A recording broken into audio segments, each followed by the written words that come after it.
Game over. Fuck! What the fuck? Fuck! Who the fuck? Fuck this fucking! How are you two fucking fucks? Fuck! Game over, man. Game over.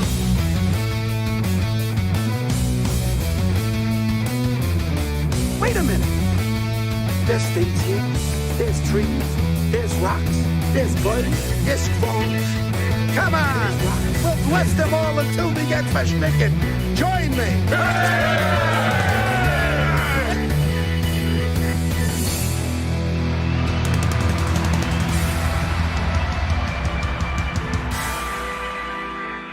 Why didn't somebody tell me my ass was so big?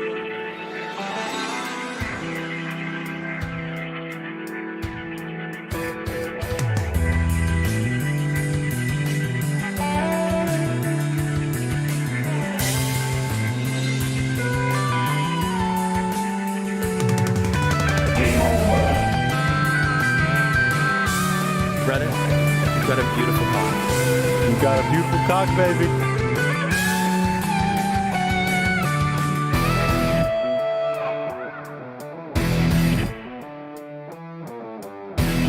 I'm gonna get a rash, a pussy rash.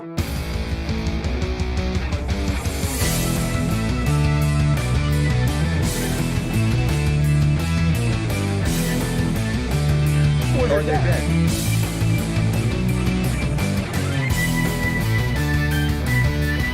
Mary lipstick.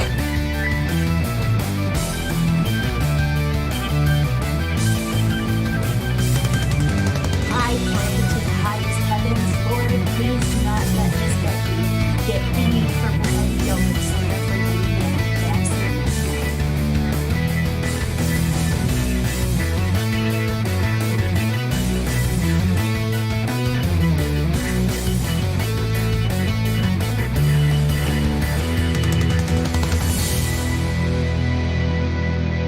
We'll settle this the old Navy way. First guy to die loses.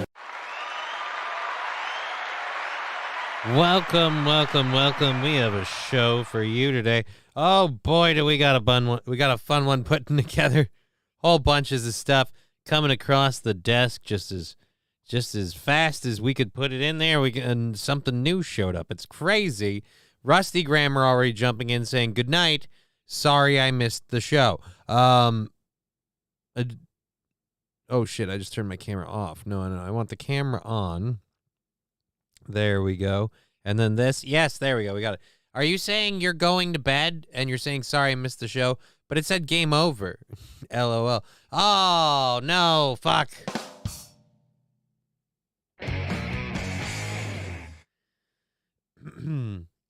Yeah, that title is a little misleading. You know, I was supposed to be doing video games with a lot of this show, and it just kind of phased itself out between my own personal feelings and you guys not really digging the game stuff as much. So but I'm keeping the name. I spent all the time getting the sound drops. I really like the name, the Game Over Podcast. Like, boom. You know what I mean? It's still fitting for whatever. I refuse to rebrand. It's too late now. It's on now. Anyways, we have a fucking show. As I keep threatening. Oh, and then the mood saying, Zen, hero. Yes, the Zen Lounge is back for all of you guys to enjoy. I enjoy a good day at the Zen Lounge. I'm gonna pop the chat out of the old YouTube here, and then just nope, you're a fucker. Don't. Yeah, that's helpful. Thank you very much. Lab Glass for the sticker. I stuck the board right where I needed it right as it came in, but thank you. I probably won't be going to bed. I'm working and will be on vacation until Saturday, so I probably won't be around. Oh!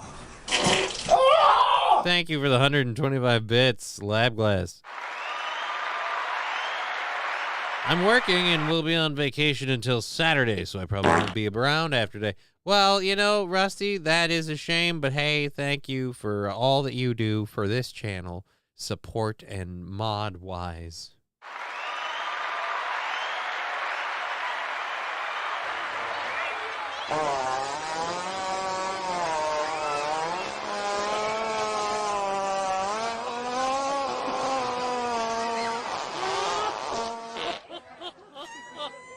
Now, a lot of channels, wow, they're like, hey, we're letting everybody filter in. As I like to think of it, we're opening the windows and letting it air out. Because apparently people are a little gassy. You know, it's been a long day. You've been working, all right? Did you think the egg salad sandwich was a good choice? Yes, at the time. Because you forgot what happens when you eat egg salad sandwiches. They build up, all right?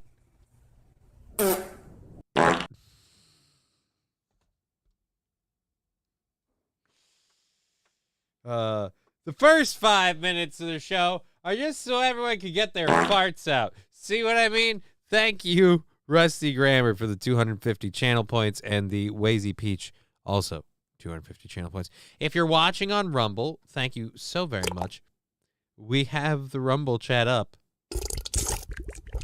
and accessible for all of you on Rumble.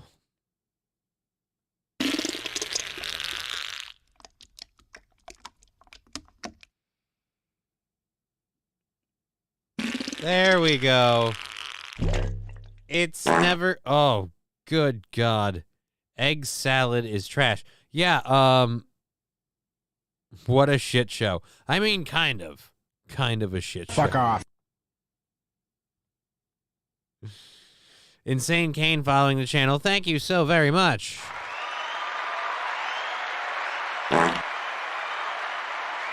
Rusty Grammar saying, Taco Tuesday is in full effect. Well, the Taco Bell part of it, for sure.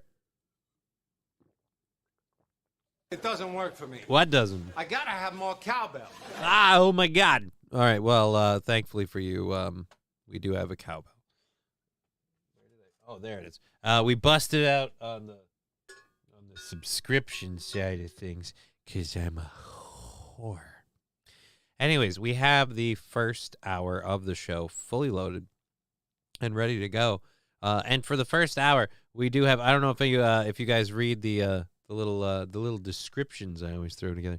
But in the first hour, we have a couple of fun things. We have a story about a husband who just has one little request of his significant other when they meet his family for the first time. I'm sure it's totally fine. After all, it's only setting the internet ablaze, so I'm sure it's not a big deal.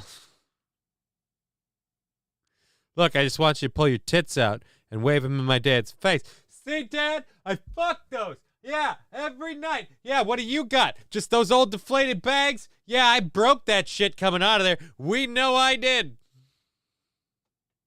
Volume up some? Is it?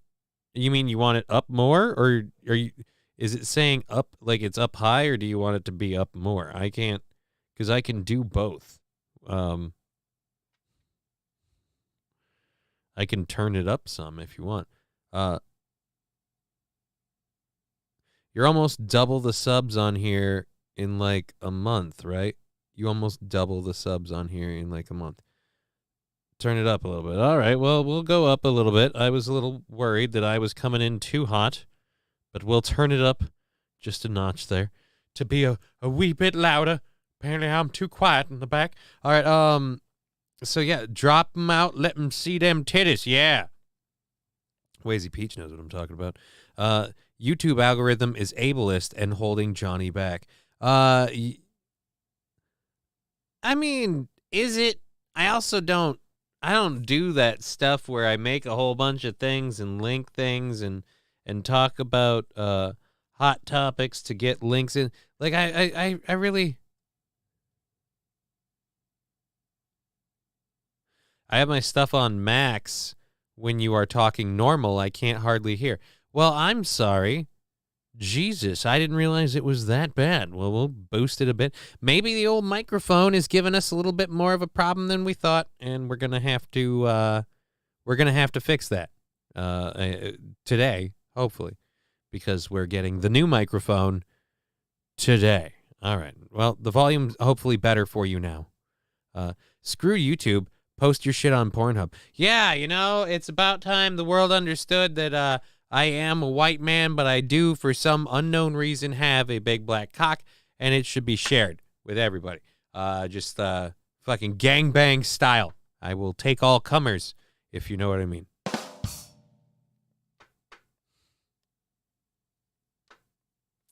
Okay, yeah, I feel like that was a good warm-up. Yeah, we'll see how that goes. Have we gotten ourselves canceled yet? Give it a little minute. Give it a minute. We can do it.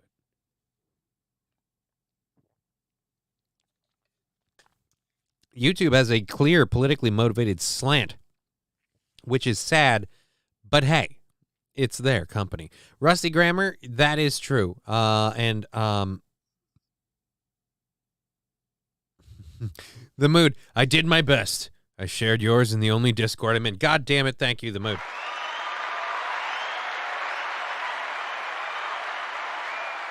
Boomer Bob, I walked in the door at the wrong time there. Possibly. Alrighty, so post your shit on Pornhub. Yeah. Oh yeah. If you got the Pornhub thing, definitely. That was not the right time to come in randomly. All right. So as I said, we already have our first hour stories loaded up, so we were just kind of fucking around while everybody filters in, which it seems like we're kind of at. So let's go ahead and kick into it with one of the first things that this got put right in the front. Not because it's like, oh, this is the most important thing and it has to be done right away. No. This got put right in the front because I am a huge South Park fan. I've been known to do a decent Cartman from time to time. But anyways. So if you didn't know, and I'm sure you probably did, this isn't like late breaking news. The mood saying, I kind of agree with Aaron. Discord is gay, but it has its uses from time to time. I don't agree with Aaron. I think Discord is superior to Zoom. And I just kind of feel like, I don't know, if he used Discord properly, we could, let's not talk about what could be improved. I mean, he'll come around to it. I'm sorry. Thank you for the 100 bits. Yes, it is. No. It's, or if you're saying yes, it is superior to Zoom, then I'm with you. It is absolutely superior to Zoom. Zoom is one of these things where Zoom is a very error-proof app. It makes it very easy for anyone to just click in and go. But we determined this morning that he is gay and listens to chick music. Yeah, I have my thoughts about that second playlist rotation. I feel like that bailed him out just a little too much on that second playlist rotation. Plus, no offense, I just didn't see him Metallica in the list. Just doesn't seem like a Metallica guy. That was where I really went sus. I'm like, all right. So what? We're talking Master of Puppets. You was a fan of the Master of Puppets era, were you? The No Doubt shirt gave it away. What No Doubt shirt? Who had a No Doubt shirt? His shirt was Prince, I thought, and mine is beer. Oh. Anyways, I think I've fucked around long enough. We have plenty of things to get into, and I was talking about how I was going to get into this, and I just got kind of sidetracked. Anyways, as I'm sure most of you are aware, but if you're not, I'm a huge South Park fan, and they bought a local restaurant Zoom OS is the T in LGBT.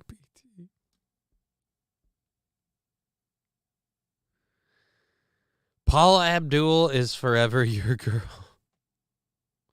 Not mine. Aaron's.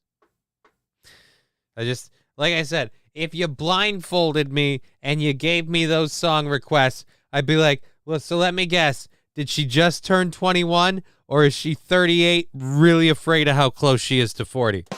But either way, no, it's a dude. And whoa, all right, come on. Even for somebody on that persuasion, that's hitting it pretty hard. No, it's a straight guy. Oh, God damn it. No, straight guy. Really hot wife. All right, have you never heard of a beard? Never heard of a beard. Well, he grew one. He cut it off. I'm not talking that kind of a beard. Hashtag April is a beard. All right, anyways. I don't get paid extra to do the extra shows, so now I just make more insinuating jokes. Hunter Biden charge. Yes, we are going to be talking about that, Master Meatloaf. Hunter Biden did receive some charges, and I'm calling bullshit, not on him receiving charges, kind of on the how it's been brought out, when it's been brought out now that he's receiving charges, and it's a whole slap on the wrist thing. It's like, oh, we're doing this, but we're letting him serve probation. Like, oh God, the DOJ. We're gonna, he's admitting his guilt, so we're holding him on probation. Super double secret alternate probation. Hunter Biden charged his lunch to the White House tab. Thank you, Boomer. Hi, Johnny. Pride person, heart, lesbian. Oh, wait, what is that? Oh, it's those things. Hey, Michaela, how you doing? Good to see you. I thought a-hole, a beard hole. Beautiful. I love this. Anyways, oh wow, that's awesome. Except they will let him free to go and continue to attack DJT. Yeah. Kind of my point. Oh, we got a funny story. Is there a story about that? Is that in today? I don't know. I don't know if it's in today or not, but either way, speaking of old DJT,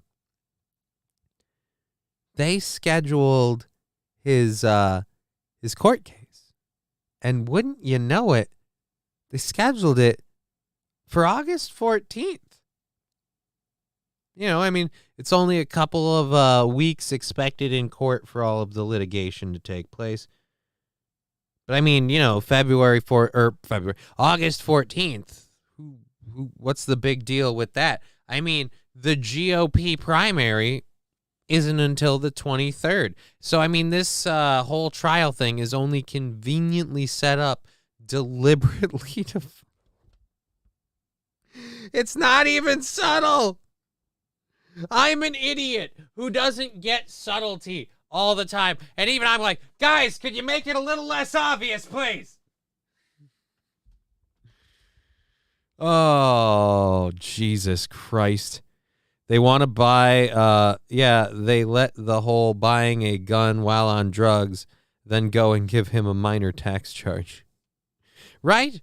And like I said, it's the whole like, hey, we don't want to show favoritism. A lot of people are upset with how Donald Trump is being portrayed as this huge villain, and yet we have people literally guilty of crimes over here with the Biden family and administration. We've got to do something about it. I know. How about he admits he's guilty, and we go, okay, no harm, no foul. You're okay so long as you don't misbehave no more. Like, come on, do you really think you're going to hold... Oh, he's on probation. Right.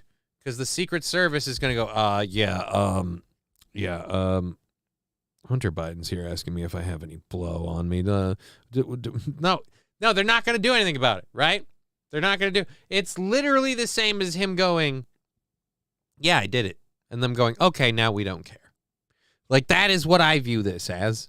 And while they're doing that, like, oh, we've got to get Trump on these documents. And right.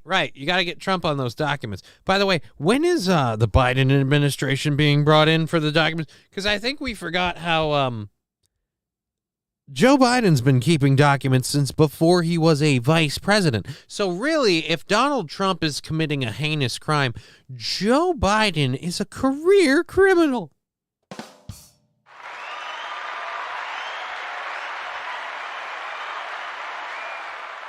All right.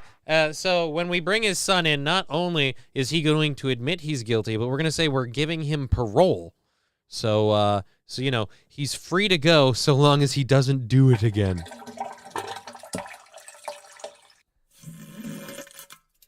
Angry Saxon, will Twitch work today, says Chevrolet GB. Hopefully, the Twitch problem yesterday and before was a lag spike issue thing, and hopefully we will not experience that again. Hopefully. Again, thank you, Wilmer, for the 20 bits. Very much appreciate all the support we get. We got a big amount of support the other day, so we're gonna just kind of free overtime through the week and just kind of take the support we get on the next few days to see how that works and if we keep going. Otherwise, Dano Sis Johnny, is that you, Steel Toe fan? Yes, it is still me. I have been me this whole time. Welcome to the show. What are you talking about, Steel Toe? I don't know any Steel Toe, all right? I am not a working class guy. I don't own steel toes. I own open toe sandals and maybe some shoes. No steel toes. And I don't like that steel toe show. You ask me, that Imholt guy seems like a real, I mean, just hard in the paint, right? I always thought it was funny that he had a MyPillow sponsor. I'm like, yeah, that's what you bite into. Well,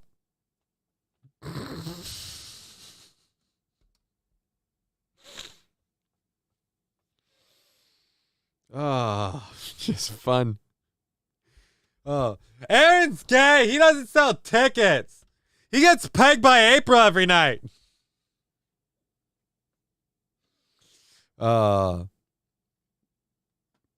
Fucking Jesus. Angry Saxon. My toe collection is mostly fleshy, not steel. Oh, wait. Oh. Anyways. Thank you for joining the show. We're having a wonderful time. Hope you are too. We're going till 5:30, which means we've got about 3 hours left for you. Whole bunch of content we haven't even got into, including this favorite part that I keep trying to launch off. Because again, as I say, I am a huge South Park mark. And so I've known about this, and this story coming out, like I kind of have solidified. I'm going to have to look into it and might have to schedule. If that stem cell thing happens, one of the first places I'm going is, sadly, to Colorado. Oh, I got a lot of mobility back. I'm going to start really getting out there and traveling. Like, I've been getting out as much as I can, you know, not holding me back. But now I'm going to really go out there. Back to the Frisbee golf courses. Where's the first real, like, vacation, like, travel thing? I'm going to Denver, Colorado. No, guys, there's a Mexican restaurant there. Where are you going? Go to Myrtle Beach. You know, I'm not opposed to making a trip to Florida for various number of reasons, stopping at a couple of different people's places. But no, I legit want to go to fucking Colorado. And for decades, Casa Bonita was Colorado's go-to pleasure palace for kids. Usually when we came here, it was a birthday. I felt exotic when I came here. It felt like I had gone away. And since those halcyon days, Casa Bonita has... Look, if you didn't know, Matt Stone and Trey Parker are bringing back Casa Bonita to a, not just bringing it back, like they are restoring it to a crazy extent. And watching this story, I'm like, holy shit, no, I have to go to Casa Bonita.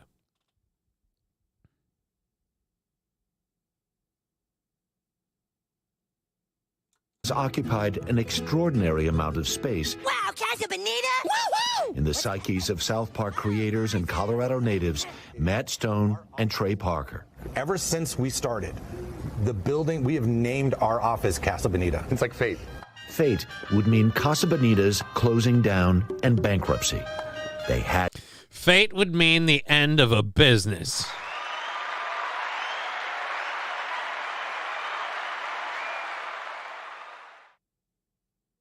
Denver sucks. Go to everywhere else in Colorado except that shithole. Maybe I'll stay in places other, but like I'm saying, I'm going to Casa Bonita. Had to buy it. And I said, yes. And he goes, I know, but don't get to, we don't know yet. I'm like, yes. And I was just like, we're doing that, yes. To be kind, Casa Bonita had seen better days. It was a wreck. The idea of these two guys buying it was funny, a kind of extravagant gag, or so we thought. So this is without irony, then? It's not a joke. And that's the thing is it had become a joke. And we were sad that it had become a joke because... Literally, Matt Stone and Trey Parker are saving a business because it became a joke. That is both hilarious and like, is that sad or good? I don't know how to feel about this. But again, I'm one of those assholes where I have to go and sit at Casa Bonita. Let's go to Casa Bonita. You could see what this place was in the 70s when they built it. You know, they were trying to make a little Disneyland here. We're here! Casa Bonita! Oh man, this is gonna be so great! 20 years ago, Parker and Stone immortalized their love for Casa Bonita in a South Park episode. I feel like Cartman a lot here, you know, just going in, and we could do this, and we could do that, you know, we could do that. It really is. Watching Trey walk around and the emotional roller coaster of doing this, you know, he's feeling it as much as Cartman would. You know? This is almost like restoring an important national landmark. It's not. No, it isn't. Let's be clear. And why do I have fucking subtitles? That is weird as shit. That's got to be a thing on your thing. All right, whatever. Just don't watch Batman movies at the theater in Aurora. I've heard it. Oh, come on. That was a long time ago. There's a quote unquote deep cut. Almost. Yeah, it was. Oh, it is. Yes, it is. And restoration is a better word than renovation because it would cost way less to just rebuild this. Right. Make a better version of it down the road. Makes me wonder what that number is. It's close to infinity. Yeah. It approaches infinity. We toured the giant restaurant/joy factory to see what infinity dollars can create. A lot of cool stuff. Like any construction project, there was a punch list. This one, a bit bigger than most. You can see there's some stuff they checked off and there's some stuff not checked off. And Yeah. It's only 100. Don't worry about that. We're good. We're good. Don't worry about that. The cliff divers were showing off the day we were there. Yes, there are cliff divers. The old 70s look of swimwear back. They made these custom for us. We always believed cliff divers performed to distract us from how bad the food was. To the rescue, a new chef, James Beard nominee. They're I don't know if I want to keep going on this. This is amusing the shit out of me, but I'm worrying it's boring other people. Infinity isn't a lot. 750,000 is a lot. Again, you're paying all these people to like revitalize this whole thing. From what they're putting into it, I imagine it's got to be so expensive to go here. Dana Rodriguez. People mentality is like we still have the same menu, but now it's true food. Rodriguez possesses a kind of personal superpower reflected in her sopapillas. See? Perfecto. Sopapillas! Can I get some sopapillas, please? Parker and Stone figure they'll need about 6 million customers a night to break even. So be reassured, they are not leaving their day jobs. So, of my favorite recent episodes. Oh, so now we're just going to... That's got to be weird, okay? Of my favorite recent episodes. You are way too old to be like, and this kids show thing that I... Oh, this is kind of sad. What's sad about it? The fact that they sank that much money into it, that it means that much to them, that it's fell into this state. List the sad part. The fact that they're going to literally continue doing their show and their very successful business so they can keep a complete and utter, I guess, I don't know. It's not that it's going to be, because there's like a fucking guest list waiting to get in on this. You have to go in online and sign up to go. I don't know. But I'd be there in a heartbeat, man. People go to fucking, Hulk Hogan's bar or different places to try and hopefully meet some people. Some people go, there's a blues bar, I think, that like Morgan Freeman owns or something like that. Just like you go there hoping to meet these celebrities that own that place or whatever. Like I hope I meet like Matt Stone or Trey Parker, just Screw you guys, I'm going home. You do realize the more money they sink into it and lose, the more tax write-off they get. It's genius, man. It's, I don't know about genius, but it's not a bad idea. And it certainly doesn't hurt the old appearance of like, hey, we love this thing. Like, so they care about it. They're bringing it back. And as far as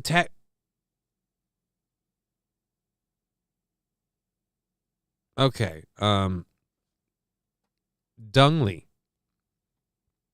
I'm going to give you one moment to think on that and come back. And I'm just going to point out no idea what the fuck you're talking about. I don't read. Let me tell you how that computes to me. I don't read those symbols. Steam. So that's where we're at. Think of Trump and all his failed businesses. No wonder why he never pays taxes. Well, we all know that there are plenty of people who use failed or failing businesses to kind of sink the ship to offset costs in other places or offset gains in other places. And certainly Matt Stone and Trey Parker definitely make a lot of money with the whole South Park Studios thing. I don't know if you guys are aware, they've had some successful video games, some unsuccessful video games, and then they've had the Book of Mormon. They've had a few kind of hits, I will say. So I think sinking all this money into it probably not an issue for them. Alrighty. So that's that. I don't really want to go back to that now. That was a fun little thing, but we're already half hour into the first hour. South Park on the N64 is a classic. Dude. What the fuck is that? Oh, Jesus Christ. Holy balls. It was an ad, and I was just like, the music came out of nowhere and just kind of punched me in the dick. All right, Angry Saxon saying South Park on the N64 is a classic. I do remember South Park on the N64, but was that God, I don't remember everything about that. I love I'm talking about the newest games as far as the ones I like. The Stick of Truth was really good, and the newest one that came out, the Fractured But Whole. I'm sorry. Fractured But Whole is the is the nicest game name I've ever seen. It's beautiful. I've seen the new ones in action, but haven't played. Fractured But Whole is not only a fun game and a great like South Park story, as a game style, like in and of itself, it's really exciting. I'd love to see a variety of other games use that fucking combat and play format. That was super duper fun and awesome. Anyway, say it faster. Say what faster? Fractured But Whole? I love that game. Fractured But Whole. It was a good game, as Dano says. Fractured But Whole. Am I saying it fast enough? Are you getting the bit yet, guys? Fractured But Whole.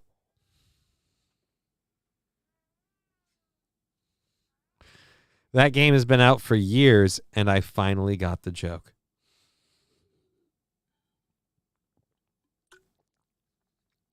It's a callback joke. Does anyone know what... Here, let's go South Park nerdiness with it. Does anyone know what this callback joke is a callback joke, or is a callback to? What the original joke was, that this is a play on that they used for something else. The butthole is fractured. No. It's the story is about a play on the Marvel universe and franchising movies and stuff. So they're explaining how the original franchise broke apart. It fractured, but it's a whole thing. It's two separate things. But the fractured butthole, it's about Civil War, but it's a nod to the movie that they made for South Park way back in the day. Because I forget what they originally wanted to call it, but there was something about what they wanted to call it not getting by the censors. And so what they called it was Bigger, Longer, and Uncut. Because that's what the movie technically was. Bigger, longer, and uncut. But it's a joke about penises with the movie. And so this is a kind of a nod to the movie, but being a critique on the Marvel universe and the Civil War and the franchises and all that stuff. So it's a mock on that. It was tied all to. Yeah. I'm a really huge South Park nerd. I may or may not have a plush Cartman that I gave to my daughter because I was like, you can have him. So not Jewish. Precisely.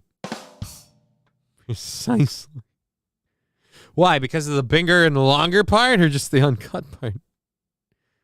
That movie helped a generation find the clitoris. Exactly. So many people would not understand the journey that one must go through to find the clitoris without that movie. And I feel like if we made that movie mandatory in schools for young children. Oh, wait, I'm sorry. It's wrong when you do it for straight things. Alrighty. The original name was South Park, All Hell Breaks Loose. I don't think the original name was South Park, All Hell Breaks Loose. I may be wrong about that. I have no idea.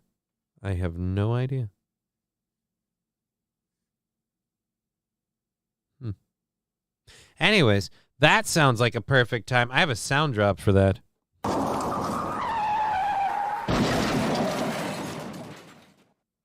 Alrighty, so moving on. A man is slammed for being sexist as hell after requesting his girlfriend when she meets his after a request of his girlfriend when she meets his family for the first time. Now, it's got to be pretty serious for this to be sexist as hell. All right. Boyfriend asks girlfriend what to do. Boyfriend asks girlfriend to do what the other women in his family do. See her reaction. See her reaction. I didn't know there was a video to this. I thought we were doing a reading story. Where's why do I have these pictures? Are these pictures? Yeah, not pictured. See her reaction. Yeah, you can really see her reaction. The people pictured are not the couple. And so how do you see her reaction? The fuck? Yeah, that's headline. So, okay. A man took to Reddit to ask the social, am I the asshole?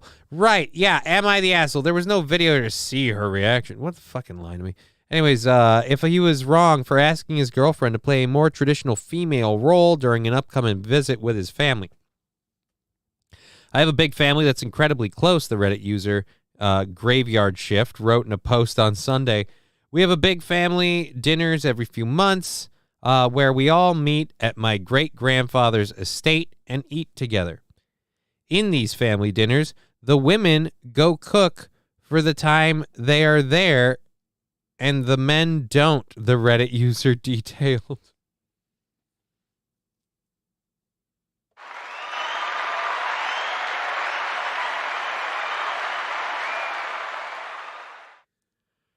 Look, honey, it's a family get together. It's a tradition. I know you're new to all this, so I know it's gonna seem a little weird, but just hear me out. While we're here, just to make everything easy for everyone, I would really like it if you would just shut the fuck up and go make me a sandwich. Fucking watch it. Is this how you honor the husband? Oh, Jesus Christ.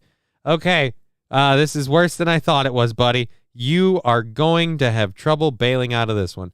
He also said he is fully aware that this dynamic is, quote, sexist as hell, but noted that he's also one of the youngest in the family, and his protests mean literally nothing.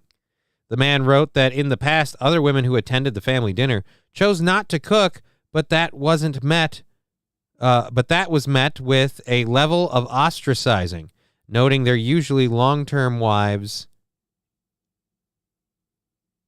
and girlfriends. Okay. So the new one not chipping in. He added, when I have seen new partners not cook, it's gone bad. The woman is completely ostracized, he said. There is cattiness and rudeness directed at these new partners. Look, I'm going to put my feet up and ask you to go make me a sandwich, not because I want you to, but because it's what's good for you. It's good for you. Help me help you and go make me a sandwich. Lab glass, I'm pooping.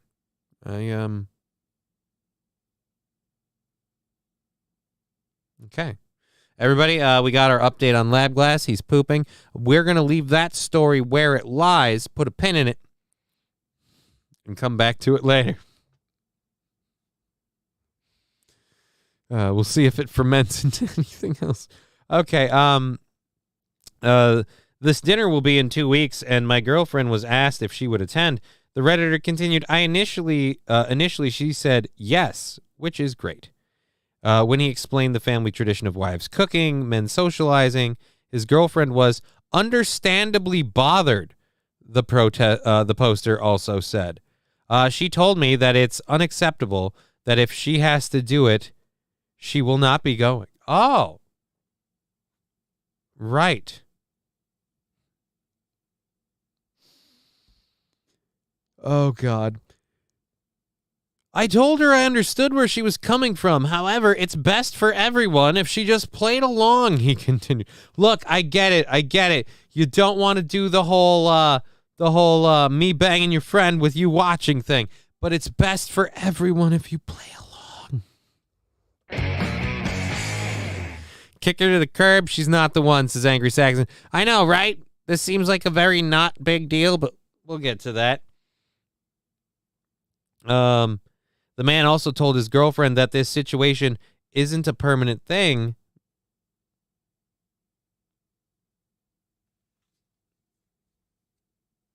Way to really fucking put a knife in the fucking relationship. The man also told his girlfriend that this situation isn't a permanent thing and that he's only asking her to do this so she can avoid bad treatment from the rest of the family. Oh, God. This is her first impression on his family, he noted, and he doesn't think the couple should cause waves. The Redditor writer continued, she told me that it's unacceptable and that if she has to do that, she will not be going. The man said he's tried to find some compromise with her on the issue, but she won't budge. And is now mad at him. She told me that if I think it's acceptable to make her do this, I'm just as bad as everyone else, he added. While my point is that she needs to make a good first impression. Fox News Digital attempted to reach the original poster, but his account is listed as restricted to approved users only. One Pennsylvania psychologist said she finds this scenario troubling. I have concerns about any relationship in which someone asks their partner to pretend and to, quote, go along to get along, Dr. Natalie Bernstein of Pittsburgh told Fox News Digital. While it might seem an innocent request, Bernstein said it gives multiple messages, which she lists below. 1, you are not good enough as you are. 2, my family's needs are more important than ours. 3, my family's views of me are more important to me than your needs. 4, my family has the power to influence how we interact with each other. Okay. We have one problem with this Dr. Natalie Bernstein. I'm going to stop right there. Those are her 4 points. I'm not going to let her elaborate. It's a written story. I'm choosing to cut her interview off right there.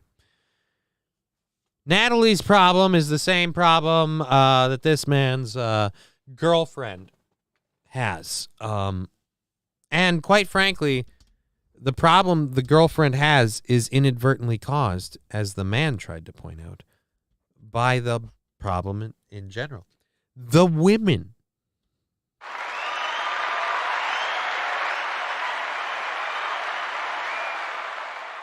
This is clearly a tradition that's gone on a long time. All right?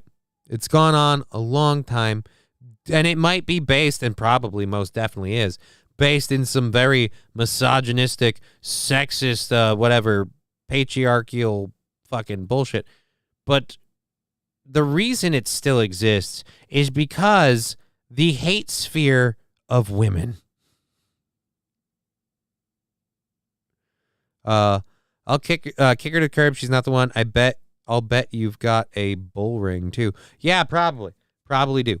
But like I said, the hate sphere of women. Because like he said, when new women come into the situation and they don't go along to get along and mingle that way, it doesn't go well, right?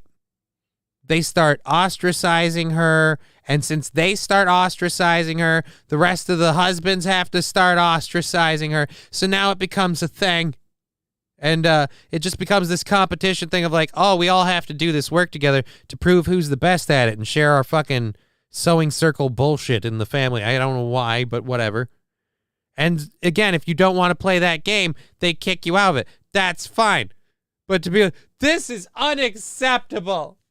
And he's doing and this is such troubling behavior. No, it's not. He understands that his family will be dicks about it. He understands that she's going to be a cunt about it if his family are dicks to her. Well, why don't they like me? Well, you didn't want... It's the fact that you go along with... Right. I've met you for fucking who knows how long. I've fired all of 3 loads off in you thus far, and I'm saying, hey, how about you meet the family at this random gathering we do? It's kind of like a regular thing, and it has kind of a theme and a way that it goes. But we're gonna upset all of that because you're offended that you have to, quote, do some cooking. And I get it. It's insulting to think that you're capable of work. It's insulting to think you can produce something. I mean, why should you do the cooking? Obviously, it'd be better done if it was by a man, right? Oh, good fucking God.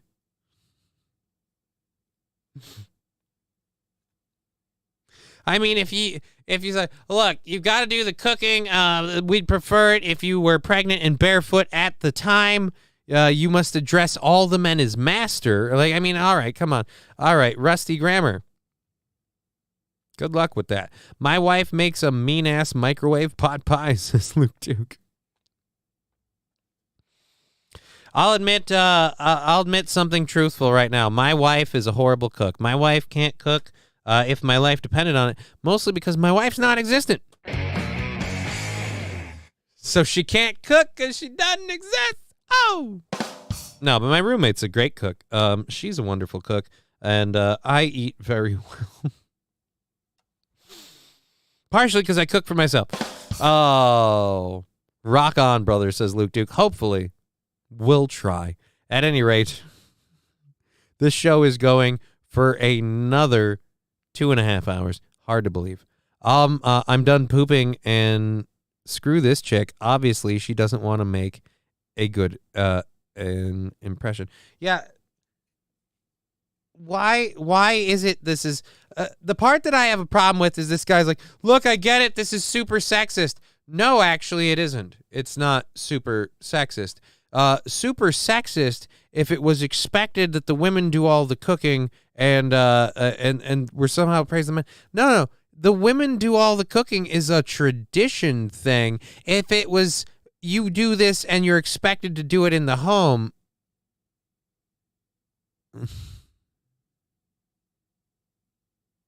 Luke Duke, No, it's not sexist. She can also make hamburger and rice. Dude, anybody, again, what kind of food are we cooking? Do you have to cook from scratch? Is it expected? Like, it'd be one thing, it's super sexist if like, no, my family expects this because when they get together, you have to prove that you can handle, you know, the wifely duties.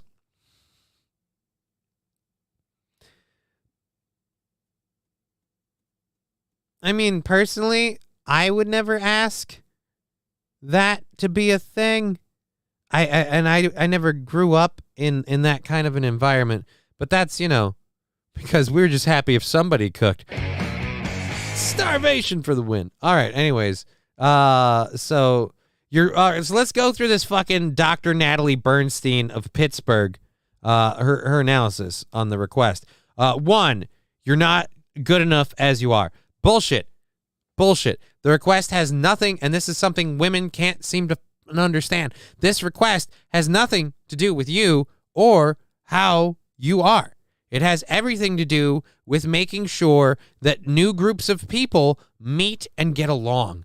Because when people meet and they don't get along on those initial meetings, getting those people to then be friendly with each other later is nigh in fucking possible. So if it means you make a fucking stew and then we all get along, and for fuck's sake, I don't have to hear it from both ends about how can you date that horrible woman who doesn't, how hard is it to expect a lady just to be able to make a meal once in a while? And then she's like, your parents and family are so sexist. How can I expect you not to be? Like, I mean, honestly, what will drive you to just hit the embankment at full speed faster? That one or that one? Because in my end, I'm thinking either way. You know, there's no winning. Rusty Grammar, she adds Kool-Aid to the ice water. Beat that.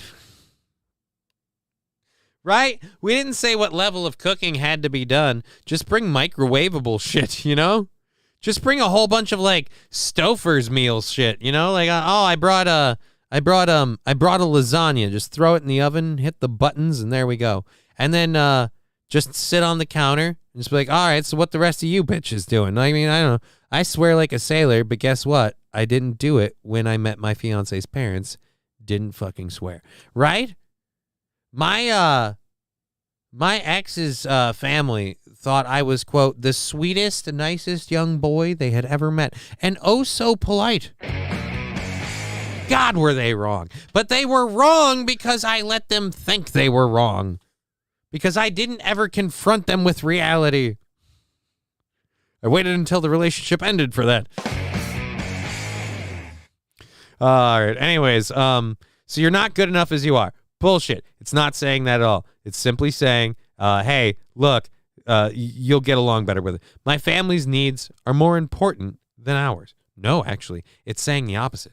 It's saying our needs are so important that I'm asking you to put them aside for a second, because if we have trouble here, our needs will have to take a backseat to these fuckers for the rest of the time. But if we suck it up and make a goddamn souffle, we can get on with our lives, all right? It's the cost of a quiche, bitch. Come on.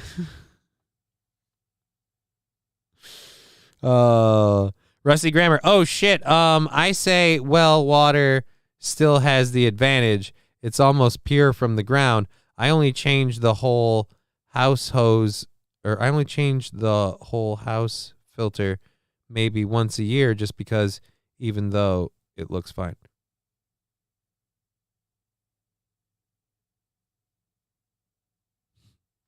So, oh, okay, you guys are having a competition about ice water. I completely missed the bit.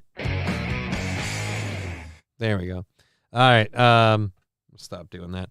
Anyways, that is the, again, the man is slammed for this, for being sexist. The vote, or the post has gotten 23,600 votes in the community, overwhelmingly giving a verdict of you're the asshole. No, he's not. It's never really about women. It's about rank among men. No, it isn't even about rank among men. Because guess what we're doing the whole time? We're fucking off.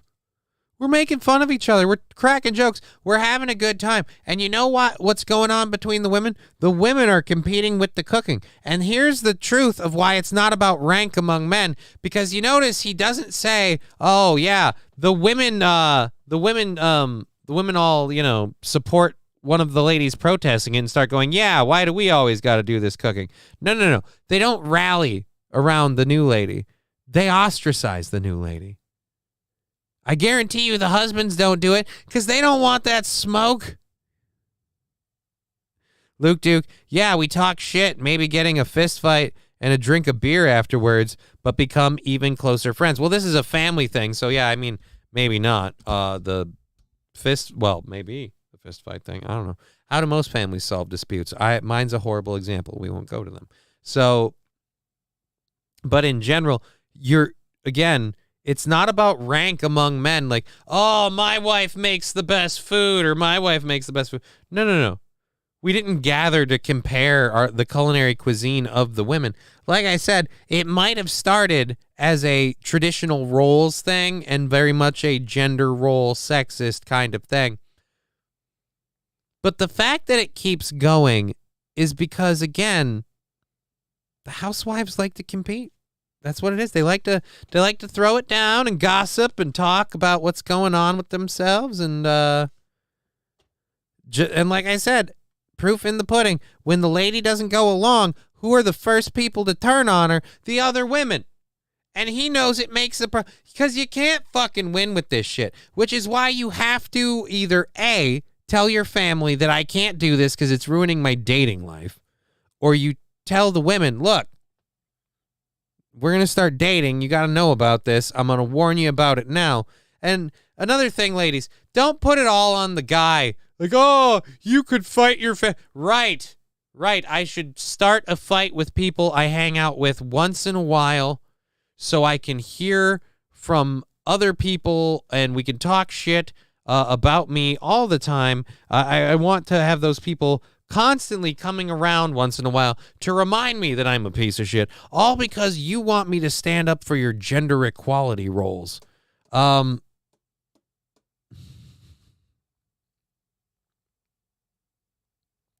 know what, Toots?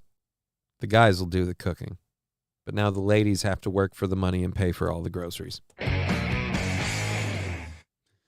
mean, I'm just saying, if we're going to switch the roles, let's change all of them. It's Rusty's world. We're just living in it, says Michaela. You know what? You're right. Alrighty. I apologize. Alrighty. So, yeah, say alrighty again, asshole. Alrighty.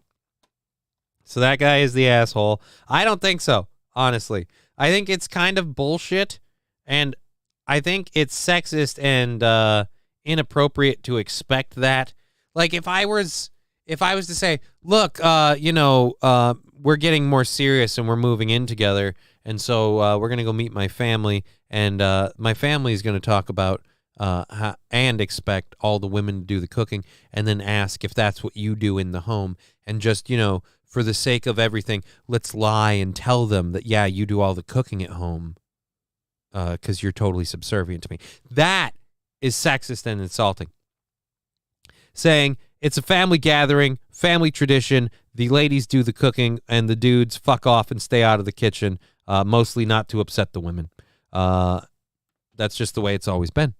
Then I'm sorry, it's a family tradition. And spoiler alert, lady, if you want into the family, you're going to have to go along with the tradition. Look, some families have weird traditions. Mine likes to get dressed up in clothing made of sheets and light wood on. No. We're Polish, not Ku Klux Klan. I mean, half Polish. And the other one's a mutt. So, I mean, there you go. My mom's been around a few times. Oh.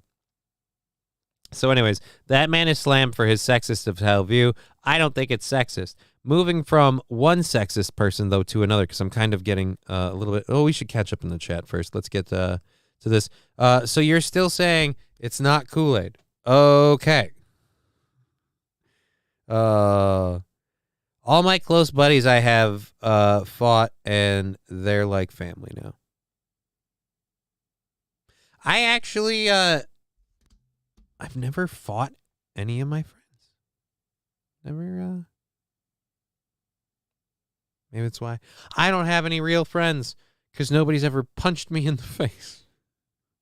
Don't put that offer out there. Suddenly you'll have more friends than you can shake a stick at, and they're all looking to punch you in the face. Alrighty. Speaking of people who we might want to punch in the face, and this fits well because we just talked about one misogynist. Let's get to another. Andrew Tate charged with rape and human trafficking.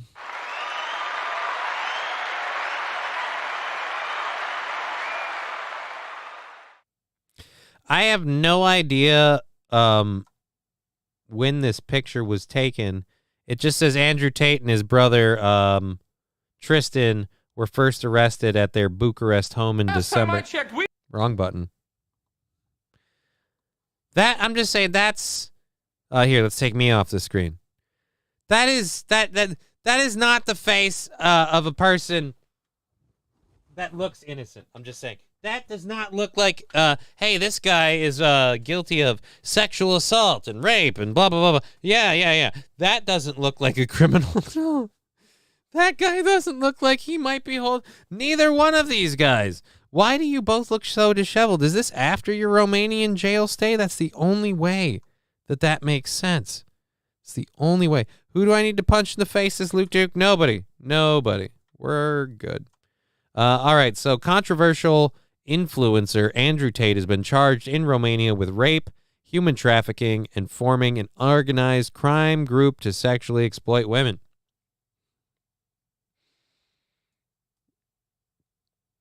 This is not forgivable or okay or anything, but I am going to ask, just on curiosity,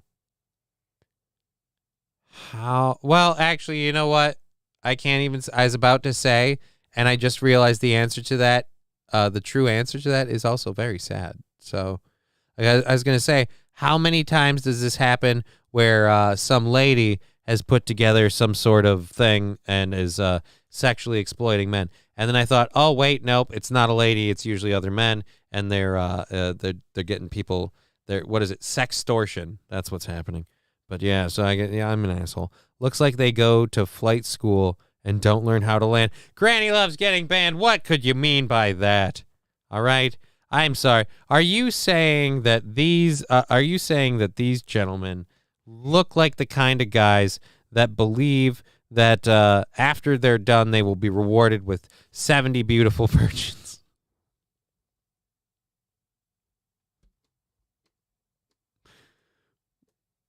Look, I want to say no, but I'm gonna admit the beard and everything on Mr. Andrew Tate here definitely fits that bill. Definitely fits that bill. He definitely looks like he could be of that birthway. Definitely. All right, so the Tate brothers were first arrested in their Bucharest home in December. In March, they were moved from custody to house arrest following a ruling by a Romanian judge. The indictment, deposited with the Bucharest court, says the 4 defendants formed an organized criminal group in 2021 to commit human trafficking in Romania, but also in other countries, including the U.S. and the U.K. It names 7 alleged victims who says were recruited by the Tate brothers through false promises of love and marriage. Love and marriage, give up your rights and get in the carriage. Alrighty, the alleged victims were later taken to buildings in Lovdiov, country of Romania, where they were intimidated, placed under constant surveillance and control, and forced into debt, according to a statement from Romanian prosecutors.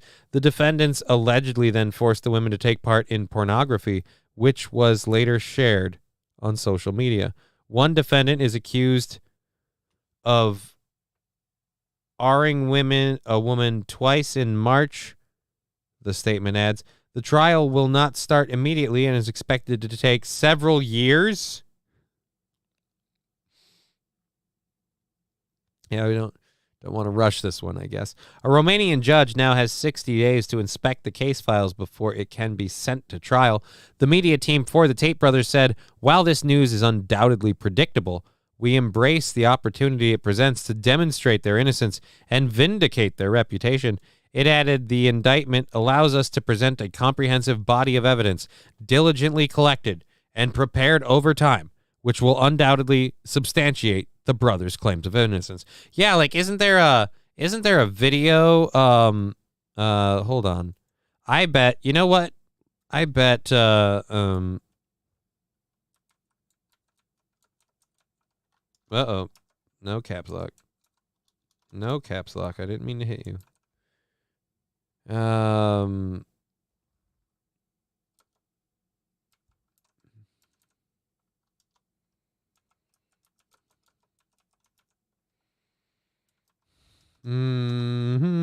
Sorry, I should have done this before.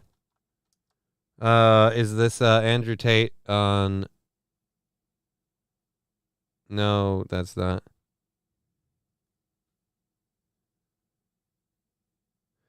I think this is the one from 5 months ago. All right, so here's what I'm saying. I'm saying like the biggest problem Andrew Tate has is that no matter what you say, like, oh, it's innocent, whatever, we didn't mishandle, we didn't mistreat these girls, right? But then videos like this exist. Oops, let's. Sex with the girl. Work for you, haven't fucked. So the recruitment process is the same as the PhD course. You message them on Instagram. The PhD course is my recruitment system. I don't mention webcam until after I've had sex with the girl. If you're on dates and you're trying to mention it and shit, it just doesn't work. It puts them off. I'd never do that. That's disgusting. I'm not a whore. It's just not gonna work. You continue as normal, no mention of webcam. You fuck the girl. After you fuck the girl, you do the PhD test. If she passes the PhD test and she wants to be with you, then you start mentioning things like, yeah, but you know, you're always busy, you're always at work, you can come work for me. So, you know, you're always busy, you're always at work, you're doing that whole lawyer thing. Have you ever just considered being a slut? Look, I get it. You've got a lot going on. Have you ever considered just, I don't know, taking my loads in the face exclusively while I keep all the money? So again, yeah, just play this shit. Where's the? As I said, you cannot try and approach girls to do webcam. Hi, do you want to do webcam? It's bullshit. It doesn't work. No one's going to say yes. And any girl who does say yes is doing it. She doesn't like you. She doesn't know you. She doesn't love you. She's saying yes purely for money. I'm gonna sneeze. And any girl who wants money that bad is going to skank you and leave you when she realizes you get a big cut of it. So even if you do get a girl to say yes that way, even if you do say to a girl, look, let's make some money, she's only in it for the money. She's not in it to please you. And if she's only in it for the money, she's going to get pissed off with her cut. Because they're going to Google up how much a token's worth, how many tokens they made, and all that shit. They're going to get pissed off with their cut. Remember the tax thing, so you only have to pay them 30%. Oh, that's right. This isn't the same video I want. He tells them about paying taxes because women are too dumb to check the taxes, and so you just keep more of their money and go, well, I've got to pay the tax, and I got to handle all that, and just give you your money. If you want to handle the taxes, you know, I could give you your cut, and then you have to, and then they'll go, oh, I can't handle it. So again, if you want to say, hey, I am not guilty of sexually trafficking women, it doesn't help when there are videos easily Googleable on the internet of you explaining how to coerce women into doing webcam shit for you in a way that makes them obligated to stay and not have it based on finance. Because again, you're trying to fuck them over on the money part. So, like I said, dude, what evidence do you have that vindicates you of this? Because I'm saying, you play this at the trial, and I'm like, yeah, he totally must have done this shit. This is obviously somebody who's like, let's just sexually traffic women. I don't view them much more as disposable pieces of meat anyway. Sounds like a pimp without the nice clothes. He literally is explaining how to pimp out women. Andrew Tate teaches how to recruit, a.k.a. pimp girls. And is this his channel thing? Is this his channel thing? No, this is Fly and Shy. Okay. So this is 5 months ago, was shared by Fly and Shy. And again, that video was shared. I don't know when it was originally made, but it's out there. That exists. You're telling me the prosecuting attorney can't fucking do a Google search? The videos you have made do not paint you in a good light when it comes to defending yourself from these allegations. So good luck to you, sir. All right. Moving right along. Thank you very much for being part of the show. We're kicking for another 2 hours on this thing. Well, 2 hours, 15 minutes. And we still have a couple of stories to get into, so let's move into the next one pretty quick here, since nobody's really flying off the handles after that last story. Sylvester Stallone says Adele made keeping his Rocky statue a deal breaker in buying his house. So I read this, and I thought, I read the headline, and I thought, oh, Sylvester Stallone was like, yeah, but if you buy the house, the Rocky statue is a fixture, and it has to stay. And and she said, no, I won't buy the house if I have to get the Rocky statue. That's what I thought.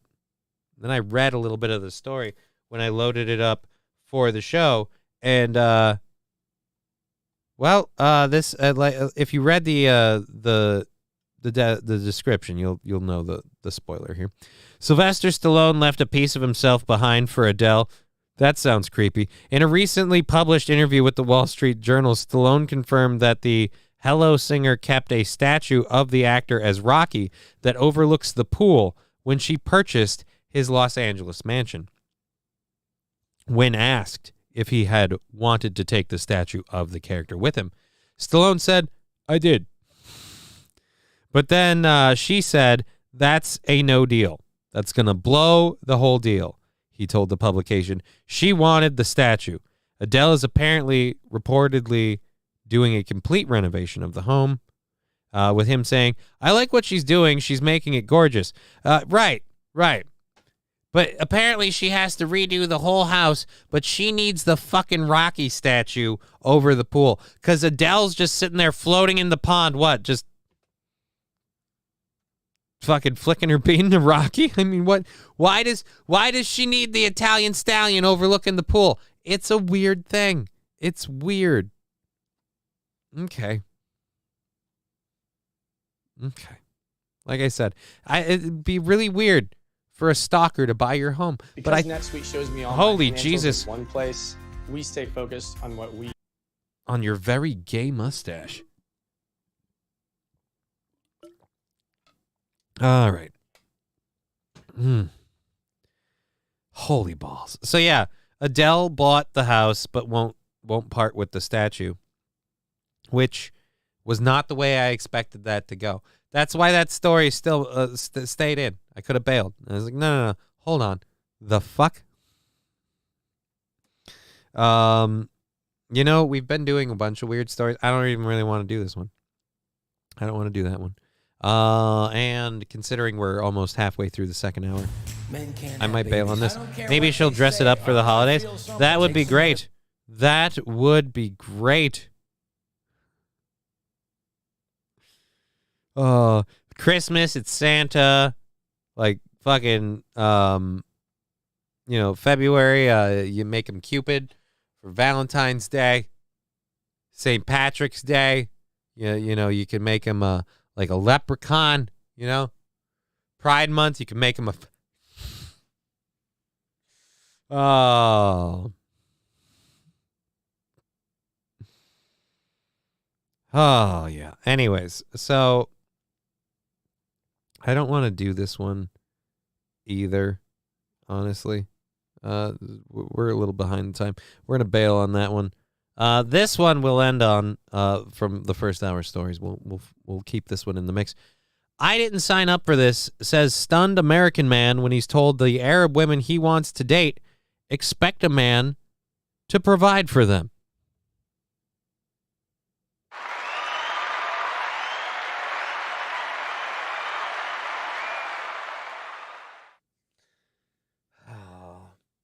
So I'm gonna guess. I'm gonna put my guess out here before we play this video.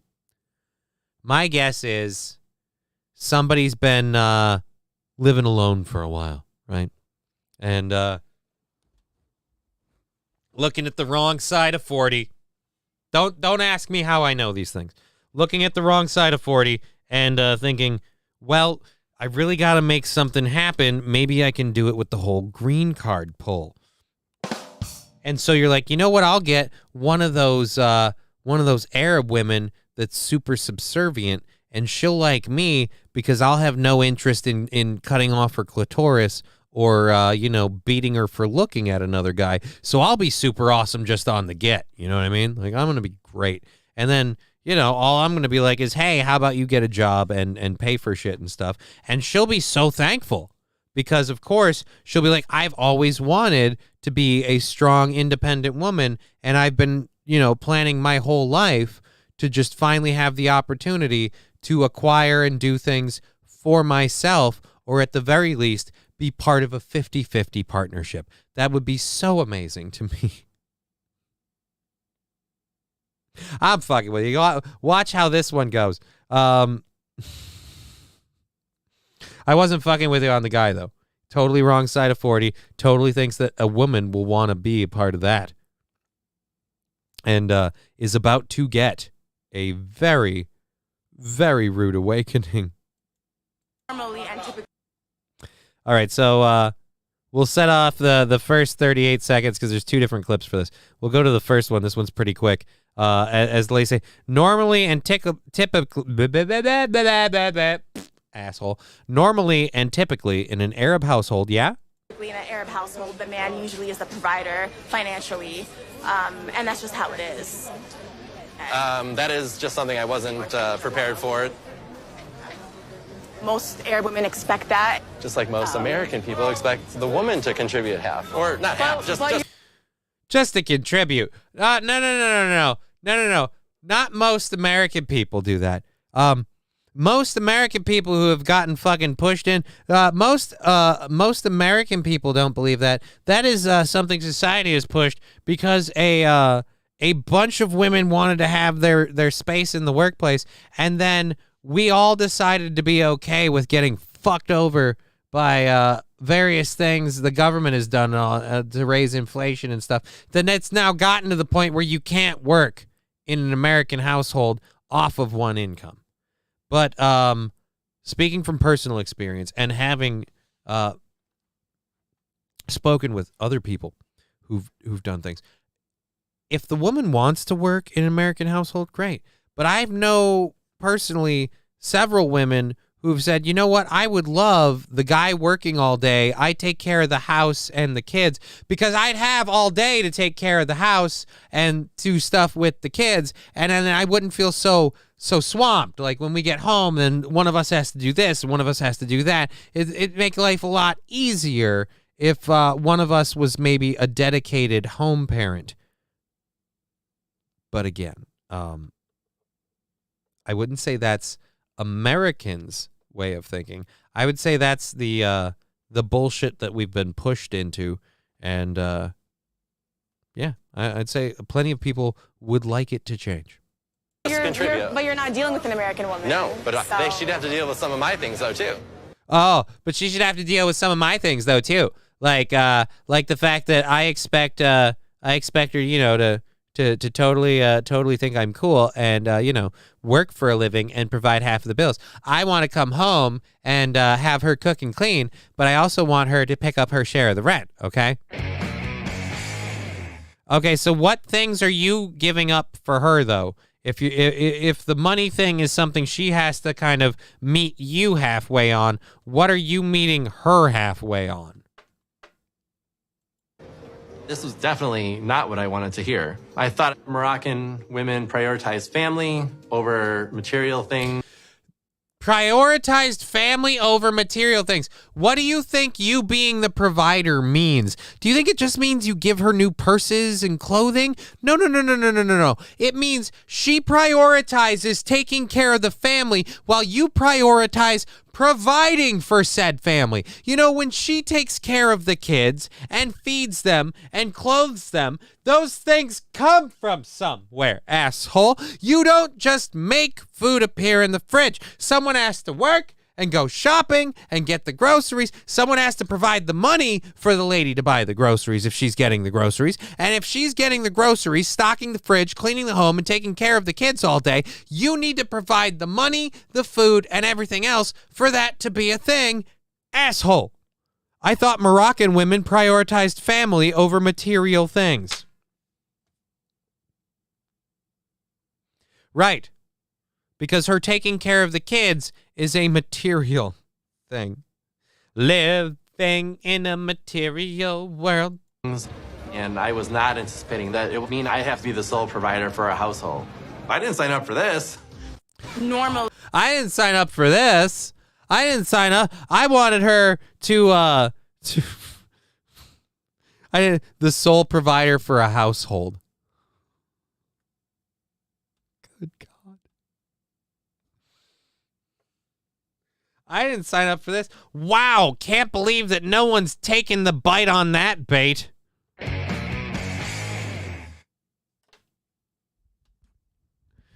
Rex starts saying, she has to be willing to play Smash Brothers with me and let me win sometimes.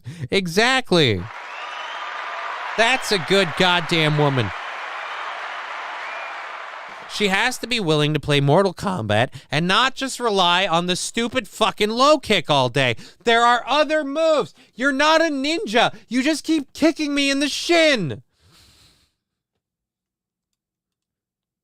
Oh my God. I thought Moroccan women prioritized family over material things. Right. So then why should she have to get a job?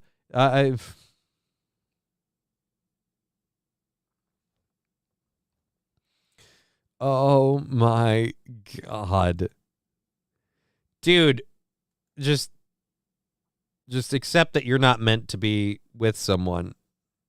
So apparently this is and this clip is from a TLC show called Match Me Abroad, where the producers help single Americans move overseas and find dates after striking out at home. Yeah, that how do you do that, whiny Gen Z? Yeah, exactly, Master Meatball. I don't know if he's Gen Z or not, but definitely a fucking whiny little bitch.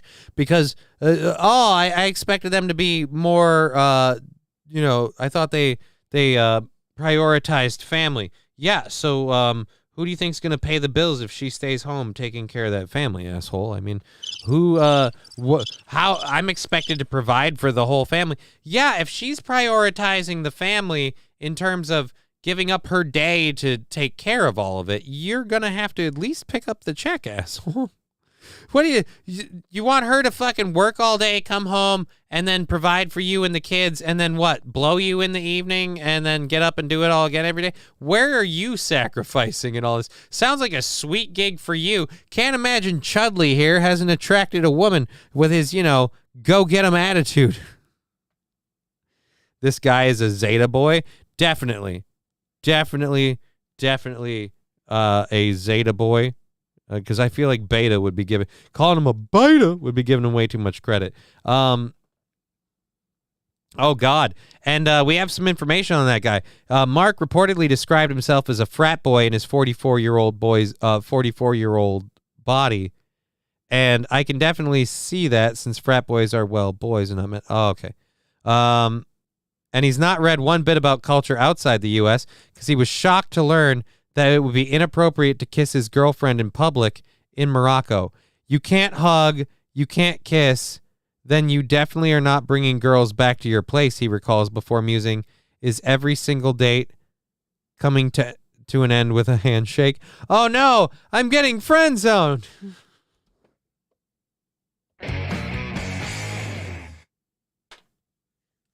So wait a minute. You're telling me these Arab women from this Arab society aren't going to put out on the first date, well, then why the hell am I buying them dinner?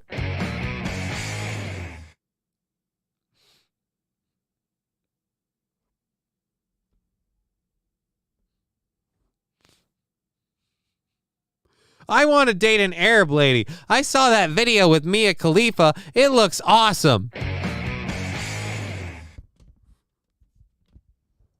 Good God, man.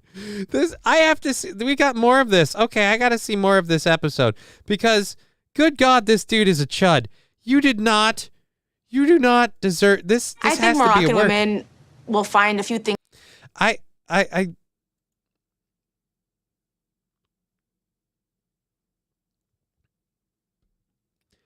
You did not seriously go on this show. You've got to be playing a character. You are not a real person who really went on this show. It's got to be one of those reality TV things because there is no way she's that hot. Holy Jesus. Hey, honey, how you doing? But, never mind. That nose threw me off. I was like, hey, someone danced on both sides of the Gaza Strip in their family line. That's all I'm saying. All righty. But I can't find anybody on this entire continent. What's wrong with all of these women? Right? Look, I have struck out in love, and I've had it. It's time to go to a different country where nobody knows me. Clearly something will work there. Clearly something will. And I'm going to do it like the most American way possible by not researching the local cultures, the local customs. I will not look into what might be expected of me if I attempt to make it work with one of these ladies, and I am not in any way going to consider that I might have to change some things about me. Nope. They're just going to be all super stoked on how awesome and forward-thinking I am. Things attractive about Mark. He's tall, he's successful, he's starting to realize that he's getting older. He wants to settle down, he wants to have children and have a family. But I was born and raised in New Jersey, so I know a lot of American men like Mark. From what he initially told me about himself, he is a frat boy in a 44-year-old's body. If Mark truly wants to find love in Morocco, he needs to get comfortable, going past surface level and getting vulnerable and being deeper. And I know that I can definitely help Mark to get there. Right, you can help him to get there, but again, where is there? Because I feel like for Mark, all that makeup, yeah, that is a lot of makeup. I realized a lot of that was caked on. It just her nose was. I realized she didn't have a dent. Her face went straight forehead to nose, like a perfect slant. And I was like, that seems abnormal. And I went, oh, that's all makeup. She filled in the dent with foundation.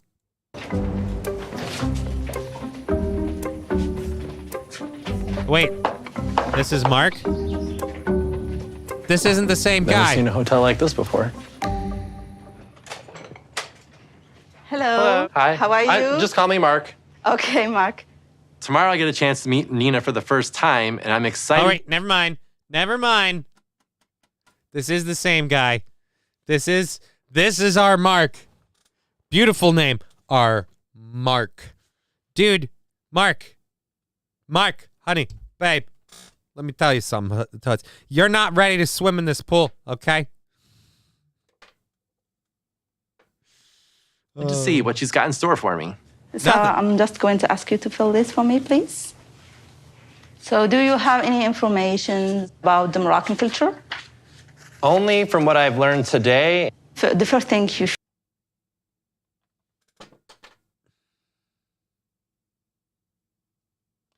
Only from what I've learned today. Did you know how hard it is to buy condoms?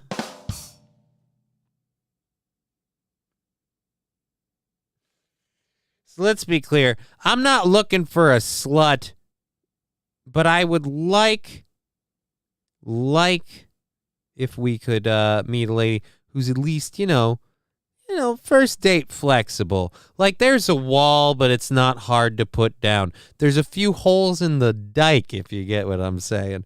Granny Loves Getting Banned saying, shitting your pants on the first date is a power move. If they stick around, they are into you. I mean, you're not wrong. Shitting your pants on your first date, that is a power move. I don't think most of us would play that power move. I believe you are in a rarefied air of people willing to actually pull and push that card, so to speak.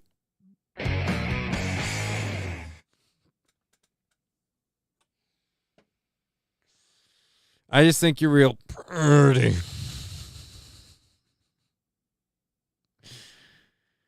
In Morocco, you get a sheep's bladder for a condom. That is insulting, sir. And if it weren't for the fact that I think they do actually still make sheepskin condoms.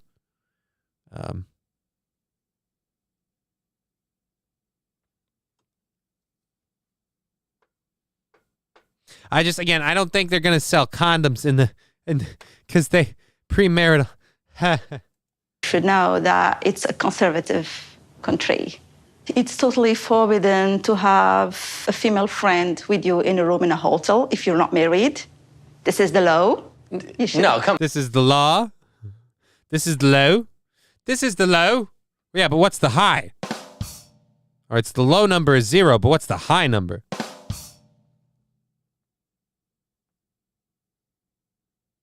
A few holes in the wall, glory holes, if you will. And can you smell what I'm sounding? I want her to touch my dingle. Why did we call it a dingle? I got suddenly worried that my daughter was home and I was going to be way too loud and just called it a dingle. Come on. Yes, yeah, I'm sorry. Really? Yeah. Like a totally illegal, like you go to jail. Yes, exactly. Like you go to jail. Like, so there's not even a chance I can slip a ditch and hope she'll just at least ride me the one time and I can pump and dump. Because again, I'm looking for love, but I'm totally capable of handling just, a pity F,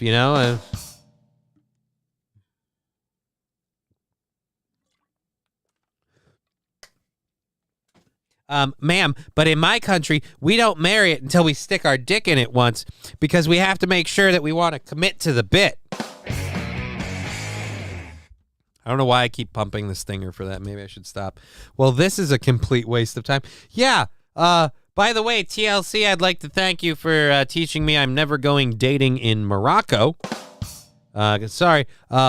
Look, I don't expect the lady to put out on the first date, but let's just say I don't put a ring on it unless I've put a sausage in it, if you know what I mean. And another thing, so no intimacy in public, kissing in public. What about holding hands? It's not really.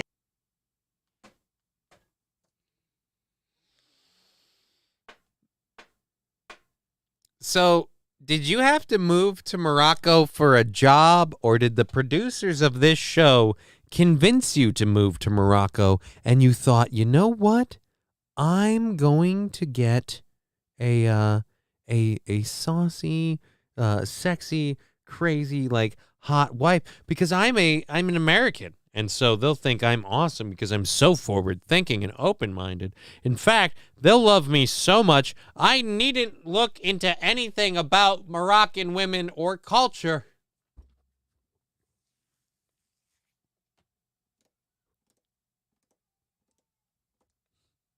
It'd be funny if he went the really wrong way with this and went, all right, so it's super conservative, and but once I marry her, like, she has no rights then, right? Like, I can abuse the fuck out of that bitch.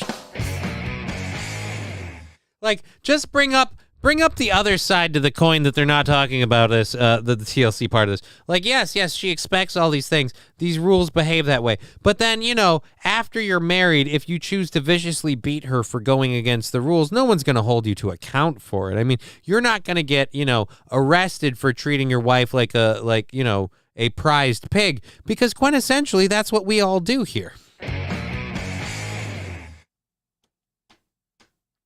Just don't fuck it in public. appropriate in Morocco. New rules already. Look, You can't hug, you can't kiss, then you definitely are not bringing girls back to your place. Duh. Jesus Christ.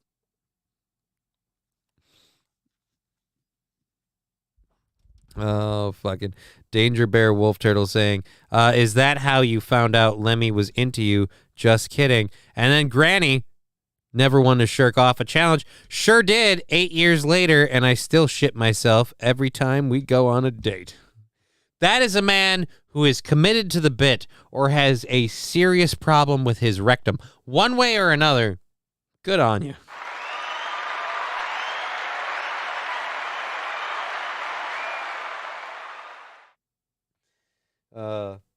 Now, before Lemmy goes out on a date, she starts cinching up his waist just to be sure, because I'm not doing the fucking laundry again tomorrow. Granny, ma'am, is Roadhead off the table? All right. So let's look what we can finagle out here. Like, I get public displays of affection are shunned and illegal. But what if it's like a super sneaky hand job during a movie that technically you're hoping no one will notice? You know, that's why you put your dick in the popcorn.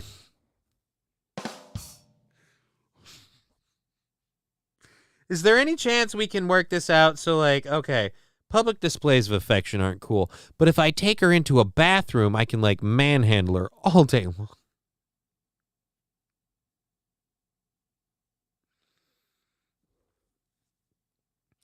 She needs to know you'll provide for her. That's what's expected in our culture. Yes, but isn't it also expected that I will viciously beat her and take her for my sexual pleasure whenever I want? So technically, am I not allowed to?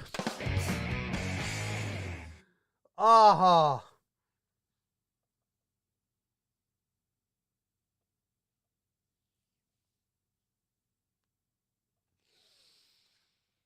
Right, like I said, if we're going to bring up the culture stuff, I love that we're doing this culture shock thing, but we're not committing to it. Like I said, we're telling them about all the negative sides, but none of the upsides. Like, remember, you don't get to really have any sort of physical relationship with a woman until she's married to you.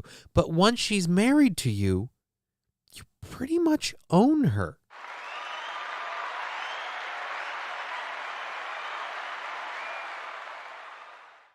Is there one of those 24-hour wedding chapels nearby? I'm looking to hook up tonight, says Toastmaster. Exactly. All right, so then what's the average, what's the fastest turnaround time on the whole dating thing? Look, I will sign and seal the deal tonight if it just means I get my dick wet, all right? Like, I'm not picky. As long as she's reasonably attractive and she's willing to touch it, I mean, I guess we can work out the rest later. Like, everything else is just fucking deal points, you know? Fucking Jesus. Every single date was coming to an end with a handshake. Hey, have a good night. Have a good night. And is it just me, or does this guy kind of sound like John Lovitz? Hey, have a good night. Would you maybe touch it just once, huh? It was a good time, right? You'd fuck me, right? Come on. This is your bed? Your bed? I'm definitely worried about connecting with someone and then there's just nothing physically to see if it's there or not, because everyone I've ever gone out with, it's always been there physically. And if we don't have that aspect, it's kind of be hard to judge how well we get along together.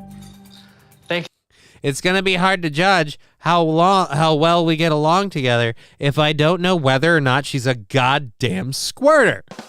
Look, I can handle a lot of things, but if I'm like going to town and all of a sudden it's Niagara Falls, look, they told me it's piss. I can't not hear that. I can't even drink squirt now because I heard it's mostly piss. And they're like, hey, we're not talking about the beverage. I know, but you can't unhear certain facts, and now I can't disassociate certain things. And what used to be a fun little naughty joke while I had a drink is now like, oh, it's mostly piss.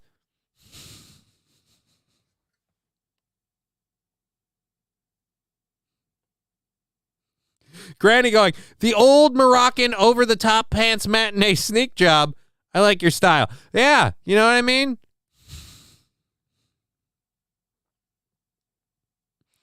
We were watching Indiana Jones. She didn't know she was an archaeologist until she found a bone of her own.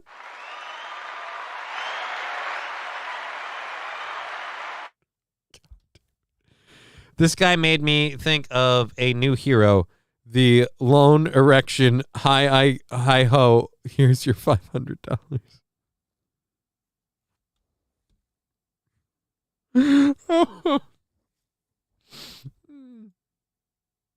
But hey, at least you're open to new things and new cultures. We have a show kicking for another what is it? It would be 2 hours. So hour and 50 minutes. That's what we got. An hour and 50 minutes. He pops out of a box of popcorn. Yeah, dude. It's the old cut the hole in the bottom of popcorn and guess who's getting extra butter if they play their cards right. Hey, don't worry. The popcorn's just going to get more salty.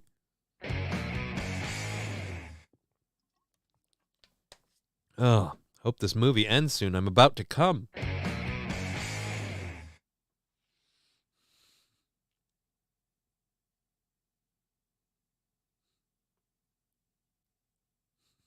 Need to know if she appreciates the old two-finger cul-de-sac Jones gimmick. Look, Toots, I'm all for being, I'm a traditional guy, okay? And I wanna make this work. I'm a traditional guy, but look, I can't say I do if I haven't at least slipped a ditch. You know what I mean? Like I gotta get one in the pink to see if to see if we want to go down the street. You know what I mean? Like, look, if my middle finger finds there's way too much room to move and operate, then we're not going to do this. But if I get up to, say, the first knuckle and I'm like, sweet Jesus, I don't think I can go any further. Let's just say that tight fit, you must have quit. Oh, Jesus Christ. All right, let's pull the audio down and load the second hour stories. Again, we're not doing the whole hype train support thing today. Because we had a huge amount of support yesterday, and so we're just going to ride it out automatic overtime throughout the week. But any bits, subs, and things are appreciated. If you want to throw in support any way other than bits and subs, we do have the Streamlabs, Venmo, and PayPal. I'll link those now for you. Boom, here we go. I should maybe start pinning these on the things. Boom, here we go there. And I burped. Here's how do I get rid of this stupid emote thing? It's in the way. God damn it. I need to click the thingy on the message. There we go. Pin message. No, I don't want to click the link to do that. But thank you. Thank you everyone that's contributed to the Streamlabs, the Venmo, and the PayPal. We'll keep our eyes on those. And then, of course, you have the bits, the subs, and the sound drops. Let's check on the sticker party situation. I think we're a ways off on that. Yeah, we are. More than half.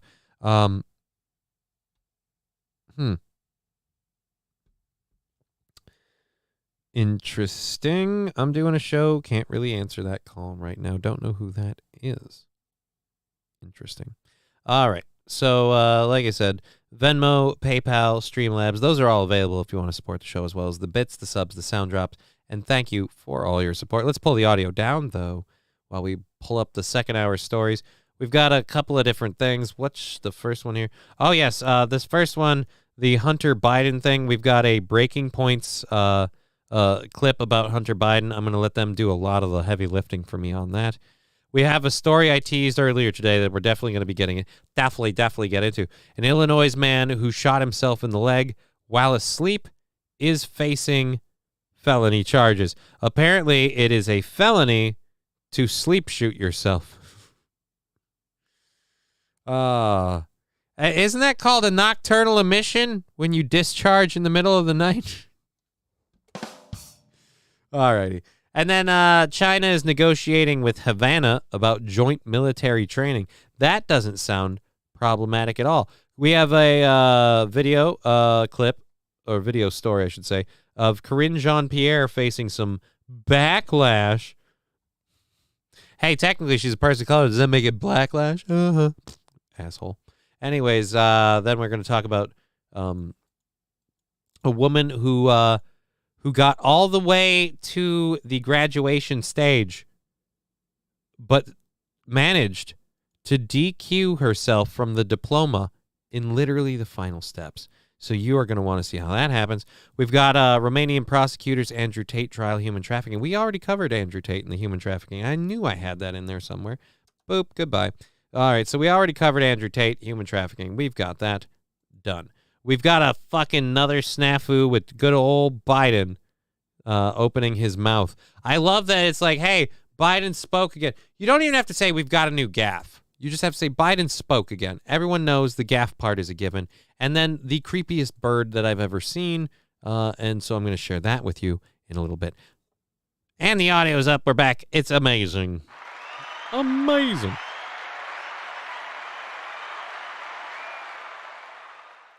Now, I normally don't play these people on the show because the great Corey Adam on twitch.tv/Corey Adam Comedy, host of the Twitch Talk podcast and things like that, he loves playing breaking points. So I tend to not because there's crossover, and I don't want to normally do that. So I hope you haven't necessarily seen this.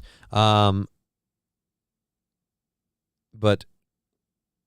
this is again breaking points. It's about the Hunter Biden thing. Rex starts saying, how far does that rule go? Can I get charged if I drop something heavy on my foot? I don't know. We'll find out. Again, I didn't even realize like you could be charged with this.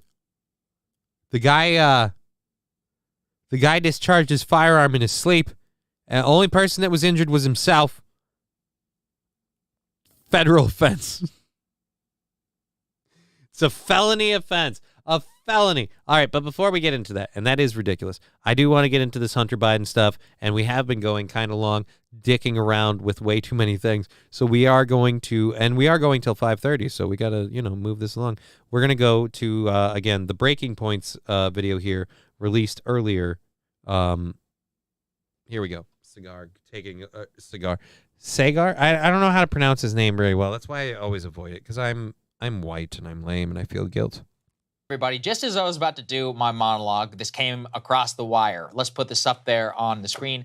Hunter Biden pleading guilty to 3 federal charges. So I have the charges here in front of me. The information charges the defendant with tax offenses, namely 2 counts of willful failure to pay federal income tax in violation of 26 U.S.C. 7203. The defendant has agreed to plead guilty to both counts of tax information. The second information charges the defendant with a firearm offense, namely 1 count of possession by a firearm by a person who is an unlawful user of or addicted to a controlled substance in violation of 18 U.S.C. 922 G3 and 924 A2 2018. This defendant has agreed to enter pre-trial diversion agreement with respect to the firearm information. The parties jointly request the court schedule a consolidated appearance on the firearm and initial appearance on the charge, the plea hearing of the tax information charges. Ryan, can you break this down for us? What are the specific charges that we should remember and relate to here? So in the midst of Hunter Biden's bender, he went and bought a firearm. Yes, and that's right. when he bought the firearm, there was a form that he was required to fill out that asked if he was a drug user, basically. Was he using drugs? Right. He checked no. He has... Right. Because, he's worried about consequences. You know what? He checked no, and he was obviously a drug user. So let's throw the book at him. This is obviously going to come back to bite him, I'm sure. We're gonna give no quarter to old Biden. He has said in interviews he left a crack pipe in a rental car. Well, we have multiple evidence, There's no question. It's all over the laptop. Yeah, there's no question that he was using drugs, and so boom, he lied. Yep. And that is the felony gun charge because by lying, he then becomes an illegal possessor of a firearm. Yes. They've agreed. They're going to allow him to enter into pretrial diversion, which basically says, look, you're going to take some courses, you're going to do probably some community service or some probation, some other things, and if you successfully complete all of these tasks tasks for you. You stay sober. You know, sometimes you have to go to AA or NA right. as a result of these. Then the charges might not ever actually be filed. Then there's the 2 tax charges, which are misdemeanors, which are willful failure to pay taxes, which suggests that it's not just as a result of his bender that he had some idea. This tax investigation is one of the most insane things that I've ever read, because I remember covering this at the time. Hunter had $2 million. Do you know how much money you have to make to pay $2 million in income tax? That's 30% of your income. Yeah. So you guys do the math here. And that was just over 2 years. That's a hell of a lot of money here that Hunter found himself. It's good work if you can get it, isn't it, Ryan? Yeah, and again, as he said, he's going to get fucking probation. And I will be really surprised if Hunter does anything to violate that probation. More importantly, if anyone's allowed to prove Hunter does anything to violate that probation. It seems like a really nice mea culpa to kind of distract everybody from everything they're doing, just like distract everybody from everything that they're doing abroad that we could maybe, I don't know, should maybe hold the actual administration count for. I'm just saying, Donald Trump, I keep hearing Donald Trump's a horrible criminal. We're finally going to bring him to justice over these horrible documents. Great. Can we bring in that fucking Biden guy then? It sure is. Yeah, you could buy yourself a little Malibu mansion with your latest female love interest. You know, the craziest part, too, is how shady this all was. Because all of the tax was paid back, delinquent taxes, not by him, by a Hollywood lawyer who apparently was just a friend and supporter of President Biden and decided the entertainment attorney, his name is Kevin Morris, novelist who earned a fortune representing, quote, the creators of South Park and the Book of Mormon, decided to pay the overdue taxes totaling over $2 million. That's gotta be really fucking nice. How does that not count as some sort of campaign contribution? All right? The taxes were paid by someone who supports your dad's political campaign, and so they paid your $2 million tax. Again, hearing these charges, you're telling me that Donald J. Trump and the Trump family are horrible criminals, and I don't care for Donald, so I'll bite. Okay, fine. But if they're horrible criminals, these guys are worse. The Bidens are by every single definition worse, just in this case alone. Nope, nothing. We're not going to... Right. Okay. For Hunter Biden, the problem for him, though, is it seems that the IRS was able to basically prove, or at the very least was able to show you, that they were able to show, Ryan, that that he had willfully not paid that tax. So he knew. It wasn't just a matter of, I forgot to pay the tax. That he knew he hadn't paid the taxes, and only after that he needed to pay it that he had to come forward and to find this $2 million, miraculously somewhere. I mean, this is the sweetest gig on the planet Earth. You get to make millions of dollars. I mean, you make so much money, you got to pay $2 million in federal taxes. And then when you don't pay your tax because you spent all the money, you go to one of your... Which is also very surprising because we're going through all of this, and we do know, as we're going through all of this that literally they were selling, influence peddling when he was the vice president. So that his family was influence peddling. You had millions and millions and millions of dollars floating through your family in various ways, and just again, your money management is that bad. I mean, you couldn't have bought the illicit drugs with the money you were trying to keep people from realizing you got from Chinese and Ukrainian governments. Gray loves getting banned is exactly right. They're like the Save-A-Lot version of the Clintons, right? At least the Clinton shit, it was like thrilling and elaborate, and there was depth, and you felt like this is an intelligent group of people that are up to some shit. I mean, these people obviously totally took themselves out of the picture every time someone opposed the Clintons. It's all a complete coincidence. He K'd himself and the gun left. Interesting. Interesting. Anyways, but yeah, these people, it's just literally like, look, hey, do you miss the good old days of the Clintons and all the intrigue and the drama? Right. So these guys are the discount version. So look, they're not as good, granted, but they also don't cost as much. Actually, that's not true. These ones are costing us way more than the Clintons ever did. Oh, all I say ever did, but let's be honest, with the way things are shaping up, how long until we see old Hillary throw her hat back in the ring? Unless she already has, and I totally believe it. It would not take much to convince me to Google search whether or not Hillary Clinton has announced her running for the presidency. Your rich friends is a supporter of your dad as the president, and he pays your tax bill for you. And presumably you'll eventually pay him back, but you never, ever have to. I mean, what a good fortune that this man has fallen. He's doing better than Meghan Markle. Yeah. But what's... Toastmaster pointing out, you actually spend, in the long run, you spend more money buying the cheap stuff over and over again than you do buying the good thing one time.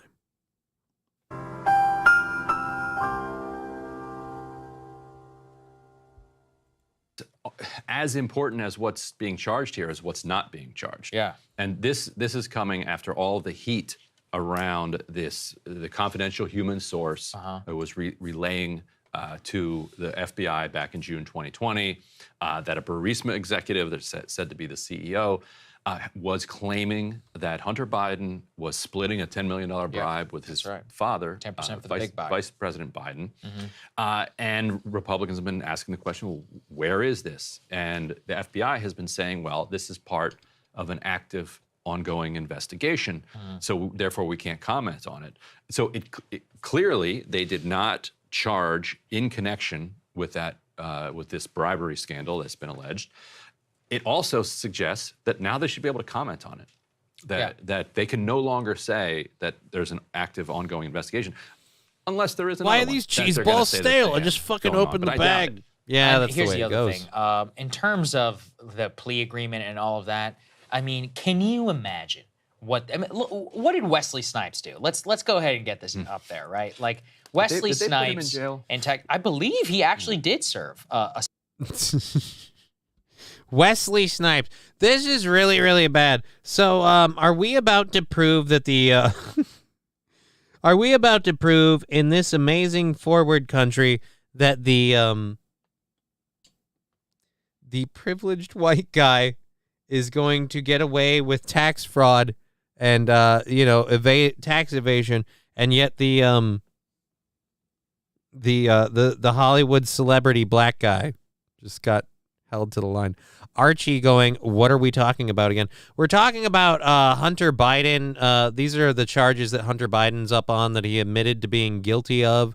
And we're kind of talking about the whole Biden thing happening. But again, they mentioned it earlier here that we kind of already went by it. He's on probation. So regardless of whether or not he confessed he was guilty to the tax and the gun charge, totally dropped that.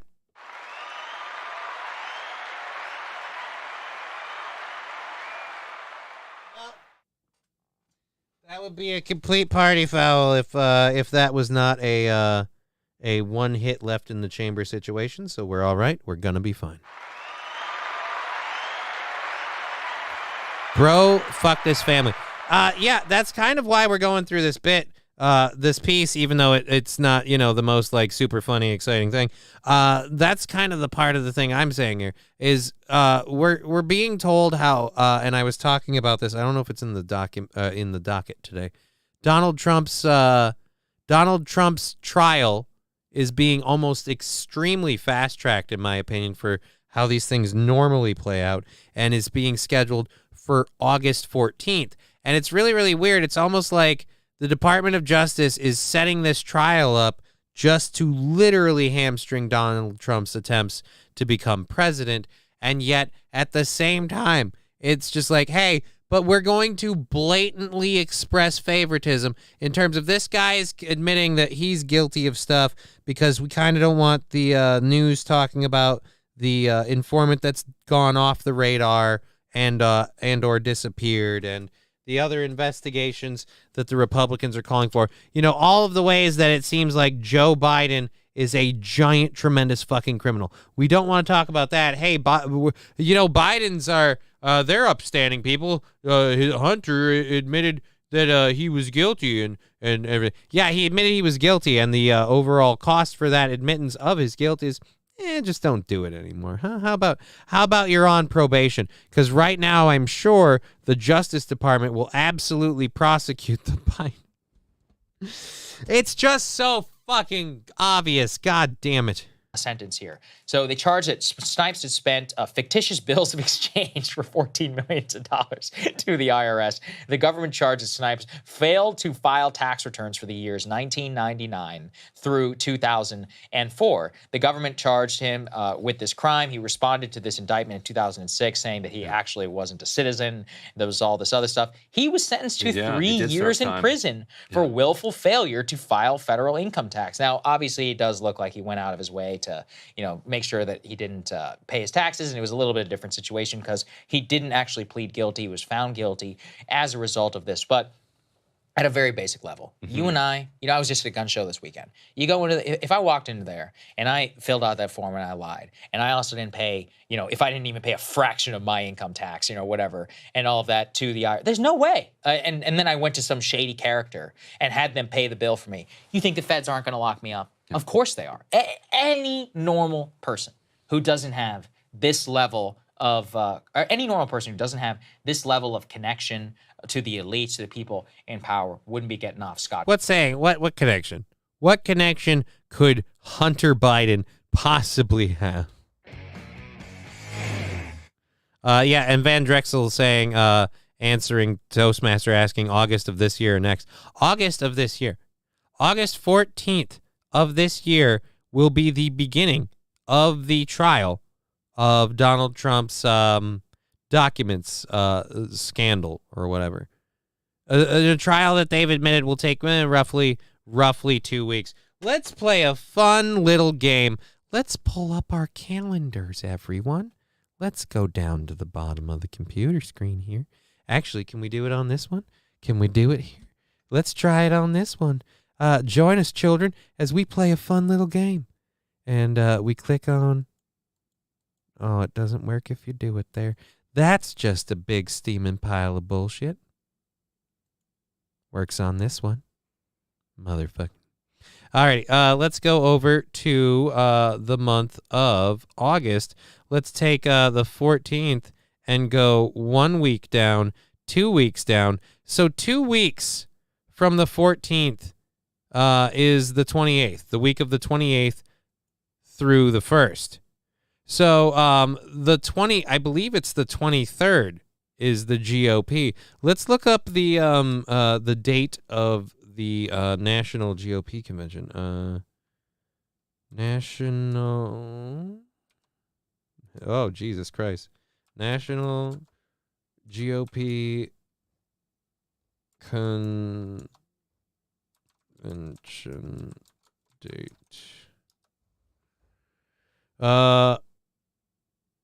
The dates for the national convention 5 months ago. Why can't I just get the actual... Oh, wait. I know why. Because we're on a YouTube thing. Jesus, go back. Breaking news, everybody. Just as... Yep, I'll have to fucking move to that. Boop. There we go. GOP National Convention date. When and where is the 2024 Republican National Convention? July 15th through the 18th of 2024. That's not the one. What's the one in Milwaukee?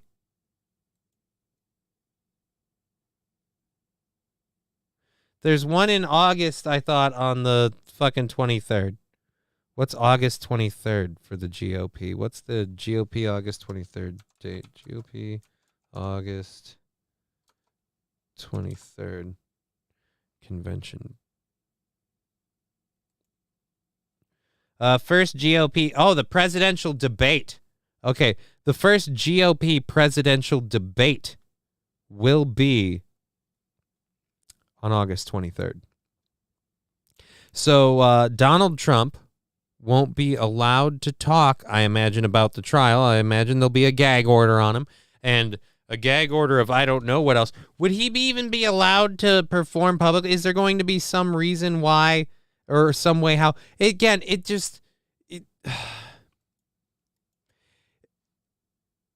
at a certain point, I don't know. At a certain point, even I, a skeptical person who doesn't want to see like horrible shit happen, even I am like, how long are we supposed to just sit here and take this crap? How long? How long are we supposed to just sit here and take a fucking crooked government that is willfully and obviously biased against not just one side of the government, like party, like but really, really out to get one person in particular? I mean, they are not trying this hard with DeSantis and everything else, but Donald Trump, oh my God, are they going after him? And it wouldn't be as big a deal to me, again, if you didn't have fucking Elmer Fudd, the tarded criminal mastermind, sitting back here just going, oh, we're hunting Donald Trump.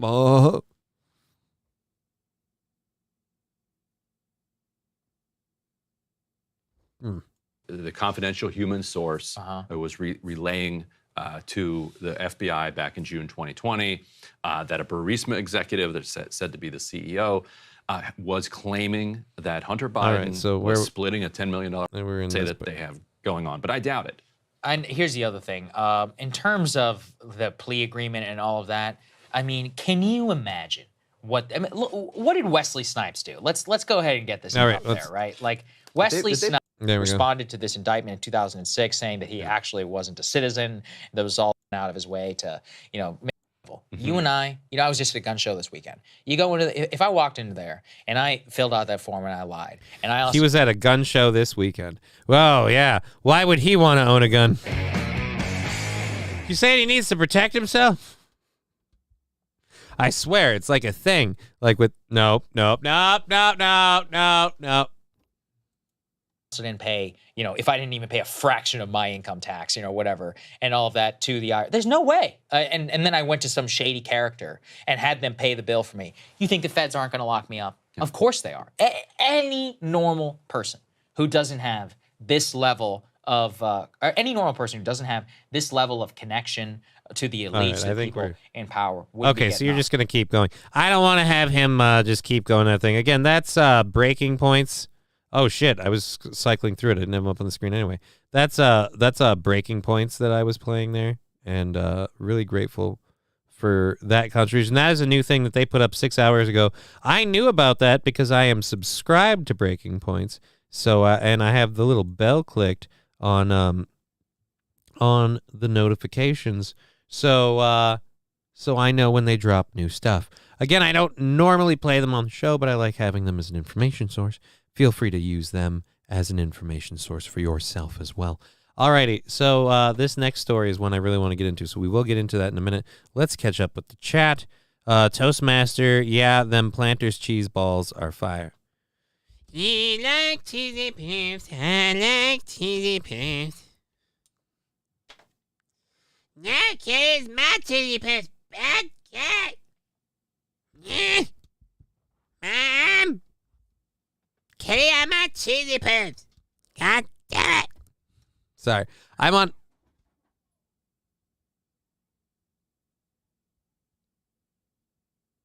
All right. I might have set off my daughter with the South Park impersonation. Uh-oh. Someone's making too much noise. All right. We've got an hour and a half left in the show, and I got to get into this story. You're responsible for incoming tax. You're responsible for U.S. income tax unless you renounce your citizenship. Tell you what, I paid half the amount this year myself. Just fucking And I had a lot of stuff to write off, and still I'm like, are you kidding me? Oh, just kick to the goddamn balls. Just ouch. Which is why, again, with the Biden thing, Joe Biden and Hunter Biden are making these side deals. They have all this money, but a Hollywood guy, I'm guessing he got paid. I'm guessing he got paid on the back end. They were asking someone who could legit just step up and fork the bill, and at least wouldn't look weird. Balls deep. Nah, bro. He eats the J. Why is that? I don't understand what W. Higgins is. Does that make me ignorant? Because it's saying it's banned for race, ethnicity, or religion. Allow will post it to chat. I don't know what it is, so I don't want to allow or deny it. I don't want to be one of those like, oh, I'm super sensitive. That's the Save-A-Lot brand. Then yeah, I don't know what's wrong with mentioning the Save-A-Lot brand.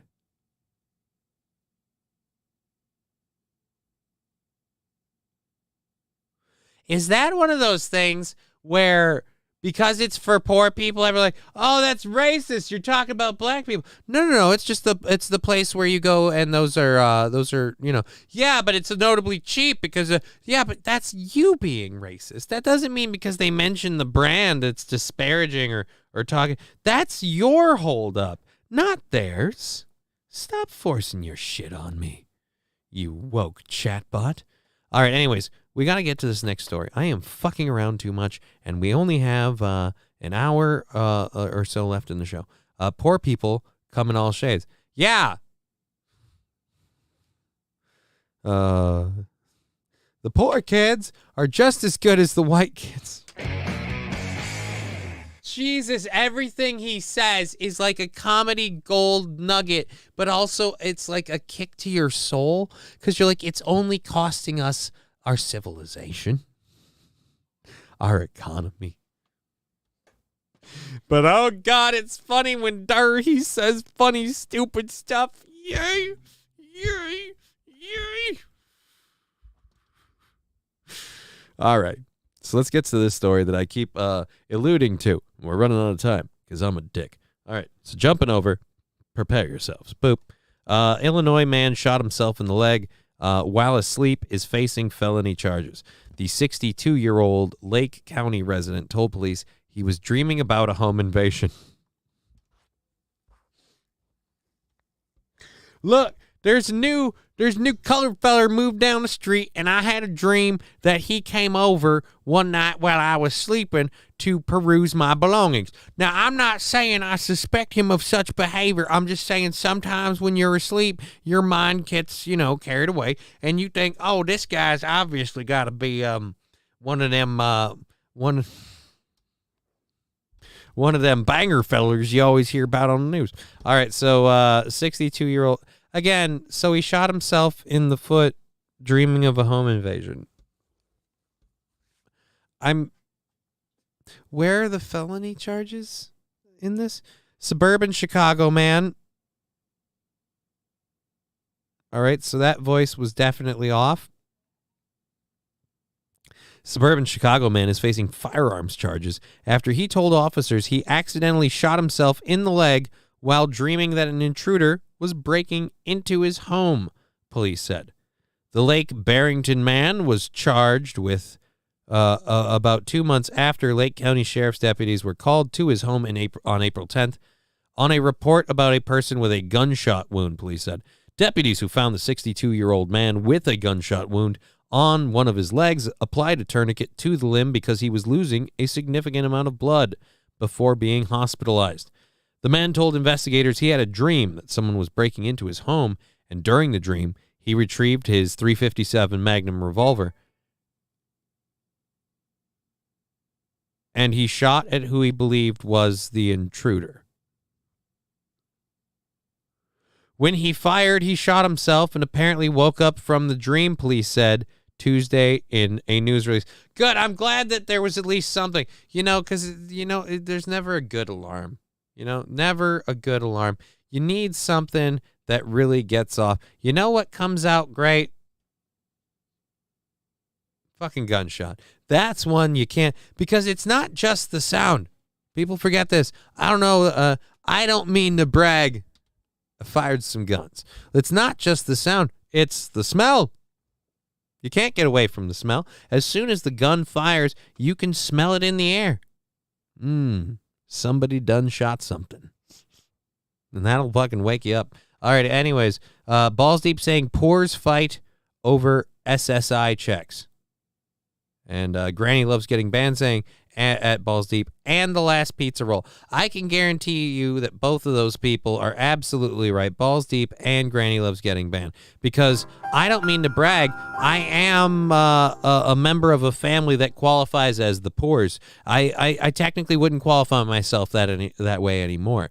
And I will say that in a weird way, when I became qualified for disability, my family did fight over me in a certain way, and I think it was because of the SSI check. Because they literally accused my then wife of being a gold digger. And I'm like, why would you accuse her of that? Like, why is that immediately where you go? Like, well, of course she's with him for the money.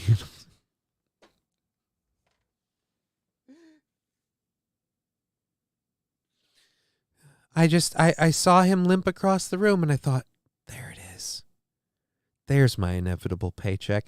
I'm going to date and marry this guy on the off chance that, 7 to 8 years from now, he's going to get the disability payments. Are you fucking kidding? It's so ridiculous. It is unbelievable. And it's one of the reasons that she is still to this day arguably pissed at my family. And I don't blame her. I do not blame her in the slightest. That is, what is it? Oh, yeah, a dick move. And spoiler alert, if anybody was after me for my sweet disability money, it's my parents. It's definitely my parents. Alrighty. Balls Deep saying dick family. You have a dick family, Atomic Citizen? Not Balls Deep, Atomic Citizen saying dick family. Yeah, because I have a dick family. Definitely have a dick. Definitely have a dick family. Anyways, back to this guy. Why we have gotten the discharge thing. We have no idea why. Investigators determined there was no burglary attempt. Well, the guy admitted it was a dream at the man's home in the northwest Chicago suburbs. But they found that his State Farm, they found that his state firearm owner's identification card had been revoked, and he was still in possession of a firearm. So, hot fucking Jesus, why? Thank you, Balls Deep, for the 25 bits.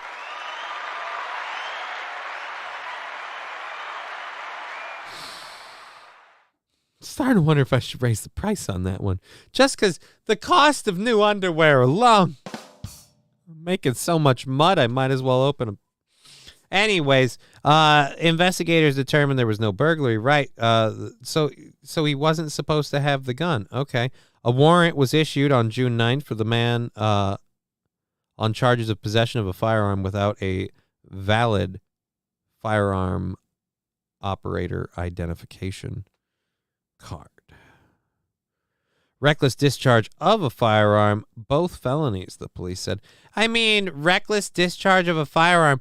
Don't you guys have like a stand your ground rule or whatever? He was feverishly defending himself. In his dream, they were there and they were going to do some to his butthole probably, as well as take all of his possessions. We don't know. It could have been an elaborate plot from a terrorist cell that were going to operate out of his house, and he was like, fucking Jack Bauer in 24. He had to solve this thing, all right?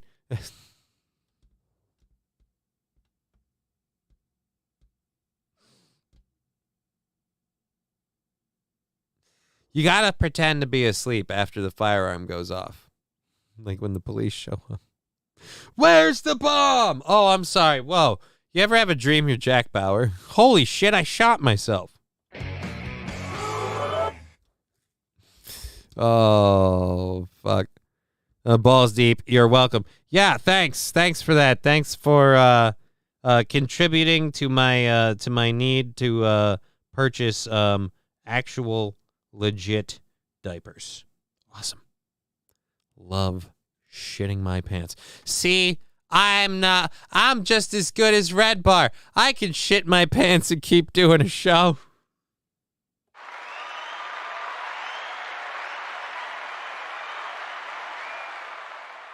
Oh, there was no reason for that. No reason for that joke. And I did not shit my pants today. It's not even accurate. It's a bit. All right.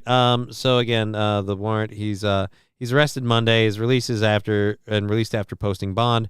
Is scheduled for a June 29th court status hearing. Online court records do not list an attorney who could speak on the man's behalf.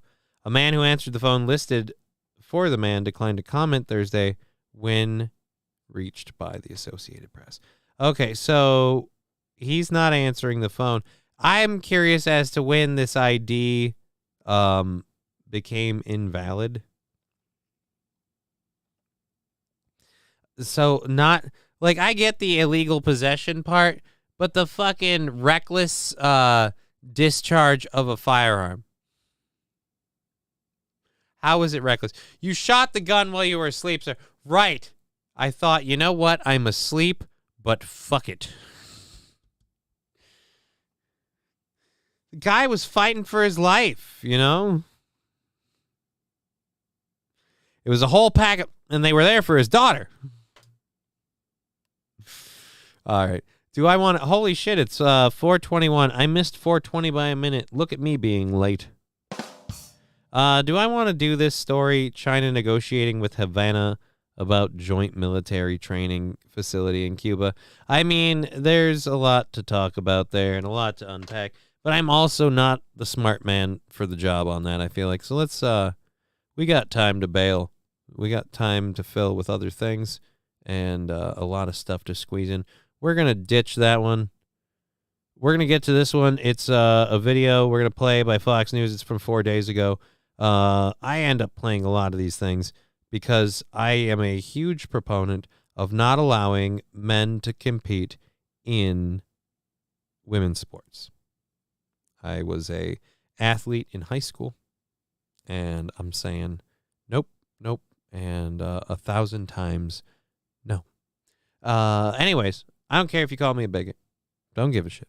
But at any rate, this story recently, the funny part is Corinne Jean-Pierre is someone who has an opinion about these things because she is a member of the LGBTQ community. And someone recently served it to her, and I am a huge fan of watching anyone metaphorically kick the teeth in on Corinne Jean-Pierre because I feel like she's a diversity hire who was brought on specifically for checking boxes and not for talent. So I love it when, again, metaphorically, she gets her teeth kicked in. I'm not going to get caught on that Freudian Trump slip bullshit. I'm not doing that. I'm retarded, but there's limits. All right, let's get back to this and hop on over to, again, this story from 4 days ago. Now to a story getting a lot of attention now. I want to take you down to the Tar Heel State, North Carolina Senate Committee passing a bill that bans males from female sports. And our next guest has quite a story. She's a high school girls volleyball player. She's been urging lawmakers to take action after she suffered a concussion and a neck injury back in September from a transgender player spiking the ball during a volleyball game.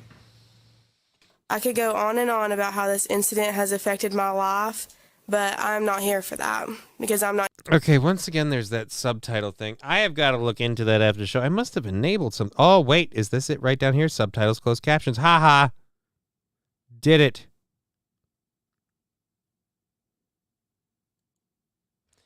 Got it. All right, so we fixed it. I forgot what I was going to say about this. I was going to make a point, but then the kitty showed up and I started petting the cat. Hey, everybody, we've been joined by the kitty. She has her own sound drop. Why can't I find it? There it is. That's one fucking nice kitty right there. I like CC. Peyton McNabb? Who's CC? I don't know who CC is.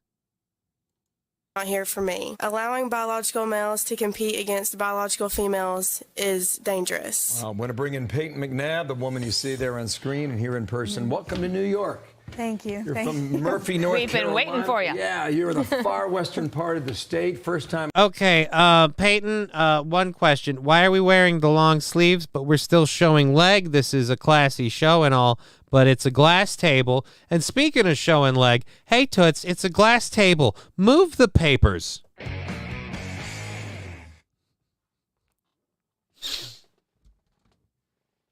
I'm advocating that the I think high school or college, I don't know, the female athlete, she looks like B Squad. If B stands for beefy, am I right?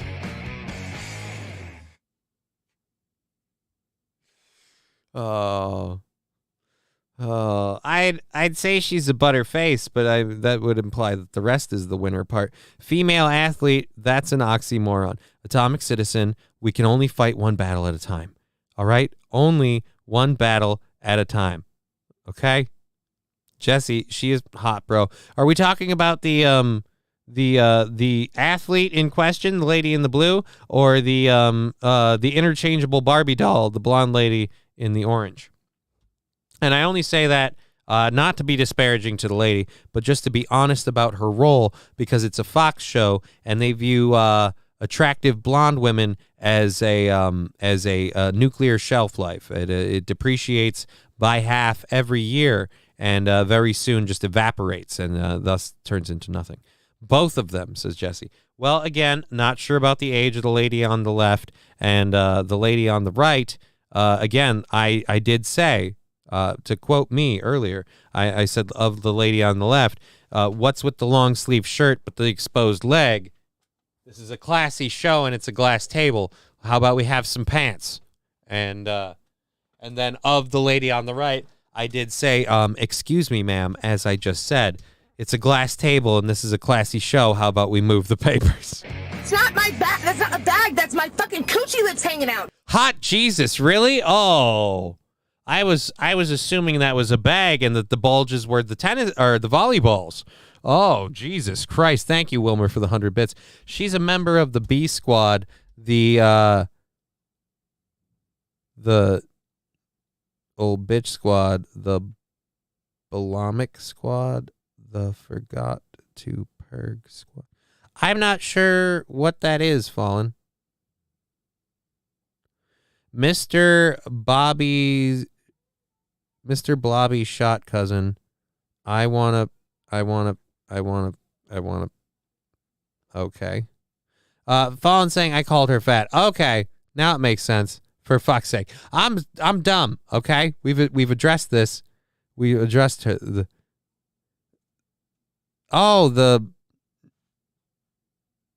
See, it said. Look. Forgive me for having just a wee bit of pause. You called it the Nig old bitch squad. And I was really leery as soon as I saw those three letters together. Mr. Blobby shot cousin, sorry, a bit forward. Yeah, almost extremely a bit forward. We're gonna let that slide. And he's saying I called you no such thing. We're talking about the group chat. There's it's a small show, but there's more than one person. We got more than one. Just saying. Uh-oh. Okay. Oh, okay. Sorry. Yeah, it's like there's a whole chat thing on your screen. Hey, we have a sound drop for that, I'm pretty sure. Where is it at? Hold on. Yep, there it is.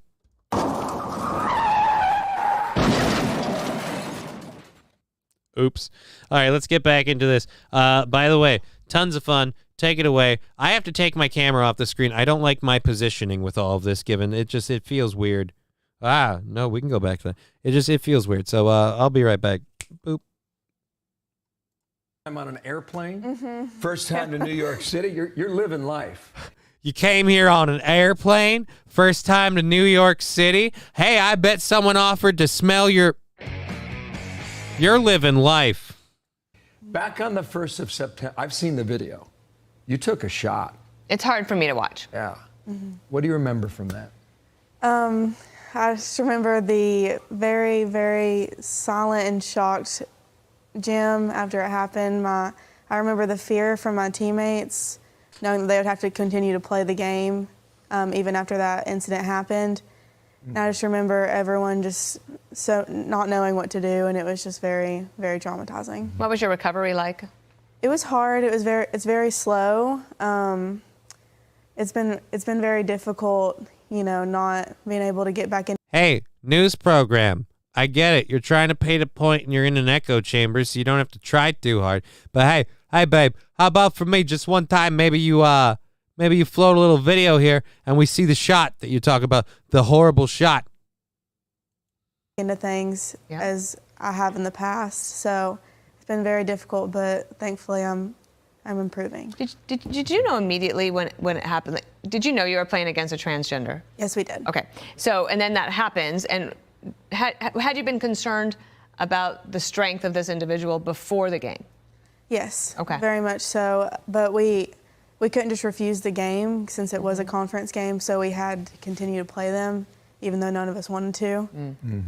So it was definitely. So during warm-ups, right? Wait, you're telling me that a team competing in a conference game has a biological male on their team? They're making it forward in the conference? Color me fucking crazy.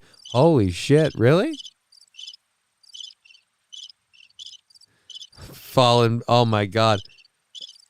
Sorry, Gino's influencing me. Yeah, I know, right? Ma'am, how do you heal from your pain? Big black cock. That's how lots of, give me a break.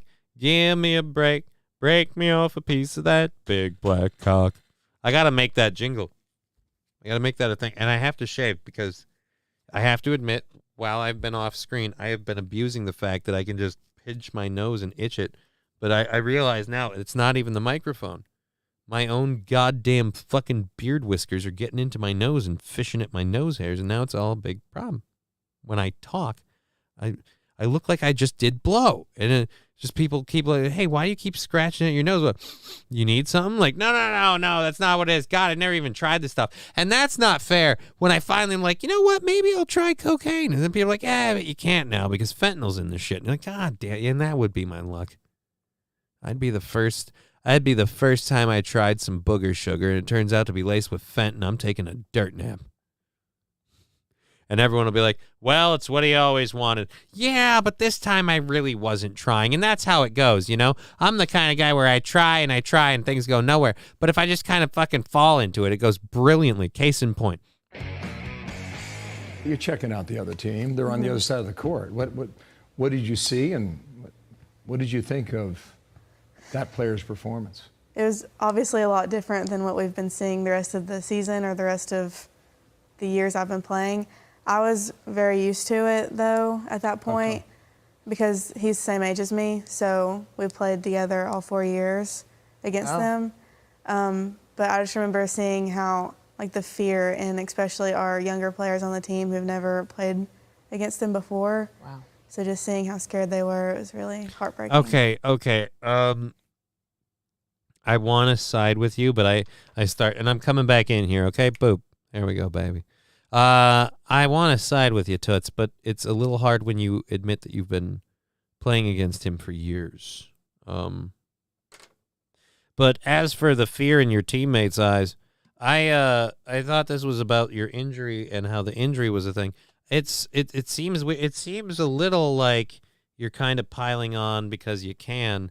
Not that you're wrong, but it just I don't know. That girl needs to man up. Yeah, Ross Dogg's broken spirits got it. Fucking cinch up your girdle. Fucking get your balls out of your purse and let's move this thing.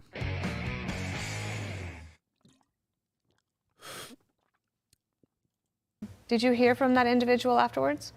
I hadn't heard from them at all until a week after I spoke out for the first time. they sent me a message on Instagram, and it was very. I don't want to do this. She doesn't need this in there. Somebody open a window. This poor lady is pouring her guts out. And I don't even know who did that. Why do I not have that? Oh, that was Dear Butch. Dear Butch in there with a taco night. Thank you, Dear Butch. Tuesday's tradition reigning strong. Very hateful. There's no remorse at all, and so like angry towards you for saying something that biological males should not be allowed to play against in female sports. Yes. Well, the State House has taken action, and now the Senate looks like it will as well. But you got a Democratic governor, Roy Cooper. Mm-hmm. Do you think he would agree with the lawmakers in the State House to ban? No, definitely not. He definitely will not agree with this whole situation. I love how you take a moment to make it partisan politics. Obviously sticking to the shill. Very, very nice. Very, very nice. But the point of this is very serious. Look, biological males shouldn't be playing sports with biological females, period. You want to identify as a woman? Okay. You want us to respect your choice? All right, fine. But you don't get to abuse the rules and have a superior advantage in a competitive thing. How big is this bitch? That is an interesting question, Northern Finlander. I am curious. So everyone's already expecting that. I mean, she looks pretty... You know, it's a topic of national yeah, conversation. It yeah. came up at the White House the other day, and here was the question and answer from there. What would the president say to parents out there who have daughters, let's say in high school, for example, who are worried that their daughter may have to compete against a male and worry about their daughter's safety? That is a dangerous thing to say, that essentially transgender kids we're talking about are dangerous. I know you're in high school. I grant you that. But what do you think about a comment like that, saying it's dangerous after what you experienced?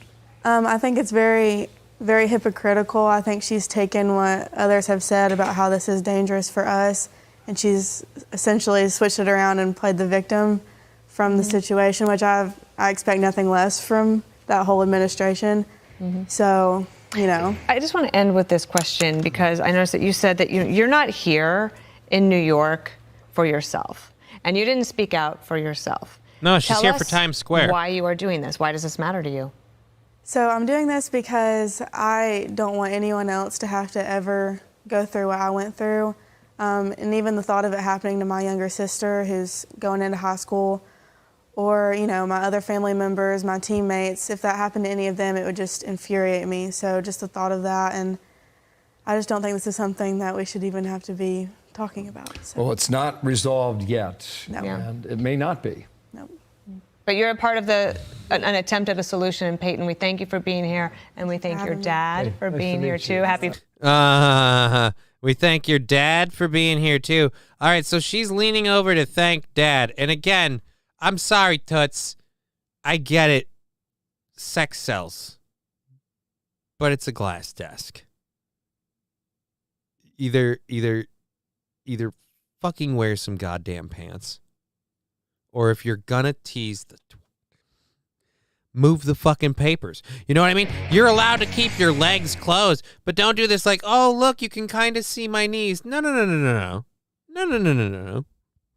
Wear some fucking pants. Wear some pants. He's wearing pants. She should be wearing pants. The lady in blue and the lady in orange again. What is it? Let's catch up with the chat. Alrighty. I bet she goes wild when she hears dried corn hit a tile floor. Oh, no. K. Fallon said those knees are driving Muslims crazy. I can't take it anymore. I don't like watching. She is a whore, but it is hot.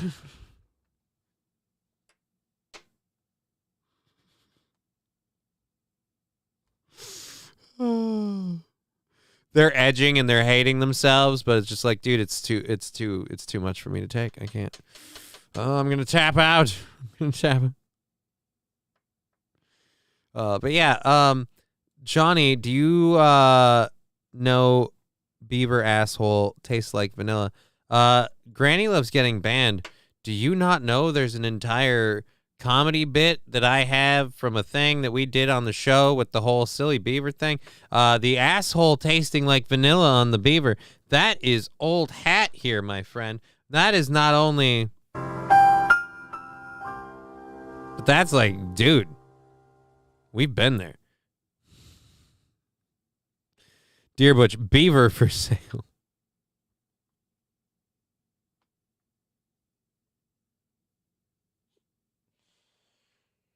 Oh. They told me a beaver's asshole tastes like vanilla, and then my girlfriend got mad at me when I asked if her vagina has an asshole. I didn't realize there was more than one kind of beaver. Holy Jesus, why? All right. Again, you are welcome. You are all welcome, says Fanatical. Yes, thank you, Fanatical Bucks fan.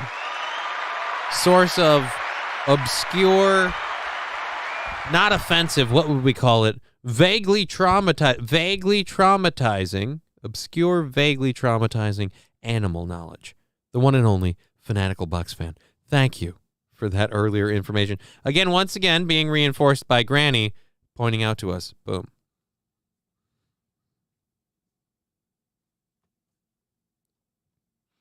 Rusty Grammer saying, I told Aaron to give you a shot at a guest spot Wednesday, Willie, brother. Well, best of luck to you doing that. I know one thing's for certain. If I keep getting asked to do Wednesdays, I might need to ask for some more money. I mean, I understand things are tight, margins are thick, but I'm starting to feel a little it's a lot for not a lot of money. Not a lot of money. It's just, not a lot of money. It used to be a lot of money, which is why we haven't been like super like, hey, but come on, man.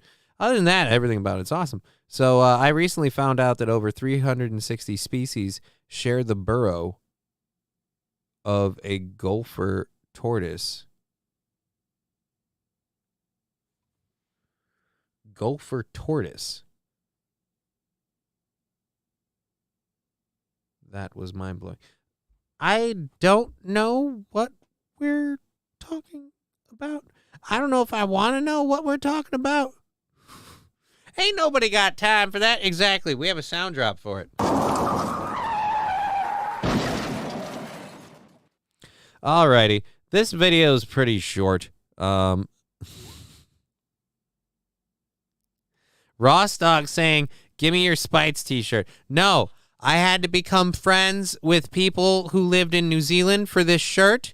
It came to me with I honestly I don't know what it looks like moths got to it first or something. I don't know what happened to it in shipping, but there's like I don't know. So I'm no, this one's staying with me, unfortunately. This one was sent to me by identities of people that would best be described by their gamer names of Jaren and Illida. And no, I love this shirt. I was wearing it today because I wear this shirt. It makes me feel good. This is one of my smaller shirts. So when I put this on and it fits, I'm like, hey, we got work to do, but we're doing all right. I'm all right. My titties are shrinking. My girdle went up a size. Ain't buddy. All right. Now that we've insulted ourselves, let's get over to this fucking story. I mean, nobody asked for that rendition. Nobody. We could have just gone into the story. But no, you had to make a bit out of it, asshole. How do you feel now? All right, moving on. Okay, so this is, again, the title we'll read for you on this. It makes your tits look nice. I support it, says Fall in the Great. Yeah, it does. It really does. It frames them very nicely. The only problem is I've noticed that my gut, which is receding, but is still in a weird place, is kind of bulging up. But I really got to start, no legs working, be damned. I really got to start pushing some more cardio stuff. Because just literally walking around to get places used to actually do a lot more for me, and I haven't been doing that as much, and it's... So, yeah, we might have to, I don't know. I could try masturbating more. Could that work? Nope. Still hasn't. I wish that... You would think if you have to do that for as long as I do to just... Nope. 2 hours, nothing. Yeah, not even working up a sweat anymore. Just, good God. All right, that is definitely a hair tickling my nose that time. All righty. Take it away, Toots. I'm selling bras that say, I support your tits.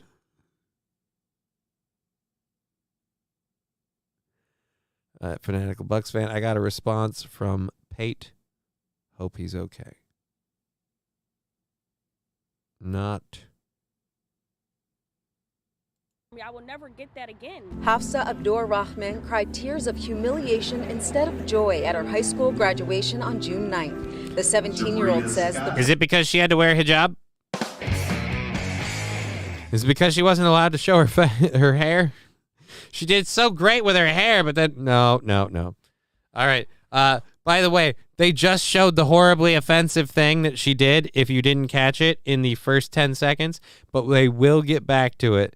So let's keep playing the story. Principal warned students their families could not cheer or clap when they walk on stage. And I understood the rules, so I was telling in the video, I'm like, do not say nothing because I want my diploma. I knew and understood what we were supposed to do. In this video, you can see Abdur Rahman dance across the stage and then hear the response from the crowd. She says because they laughed, the principal told her she could not receive her diploma. If they thought that I shouldn't do the gritty across the stage and do the Girls High traditions, nobody should have been able to wave or blow kisses or do period signs because I feel like that's the same thing.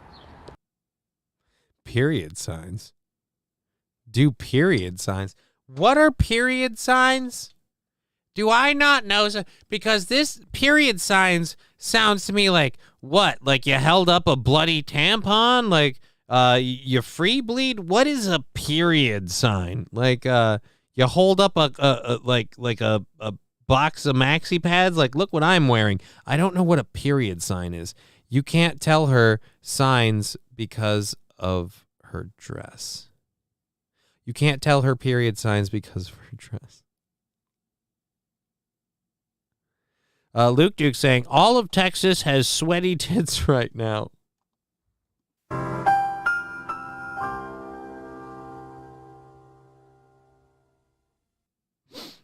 Thank you. That was awesome. Again, she's very upset about this.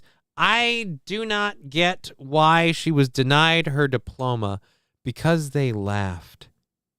I mean, for sake, man. She's been in school how long? It's the sign of the end. And the worst part is she didn't do anything offensive. Oh, my God, they laughed at her because she danced a little bit. Oh, no. And once again, the white lady has to go, no, I'm going to speak on behalf of social justice and tell this colored person how things work around here. Period signs. You mean like she's getting... for no reason.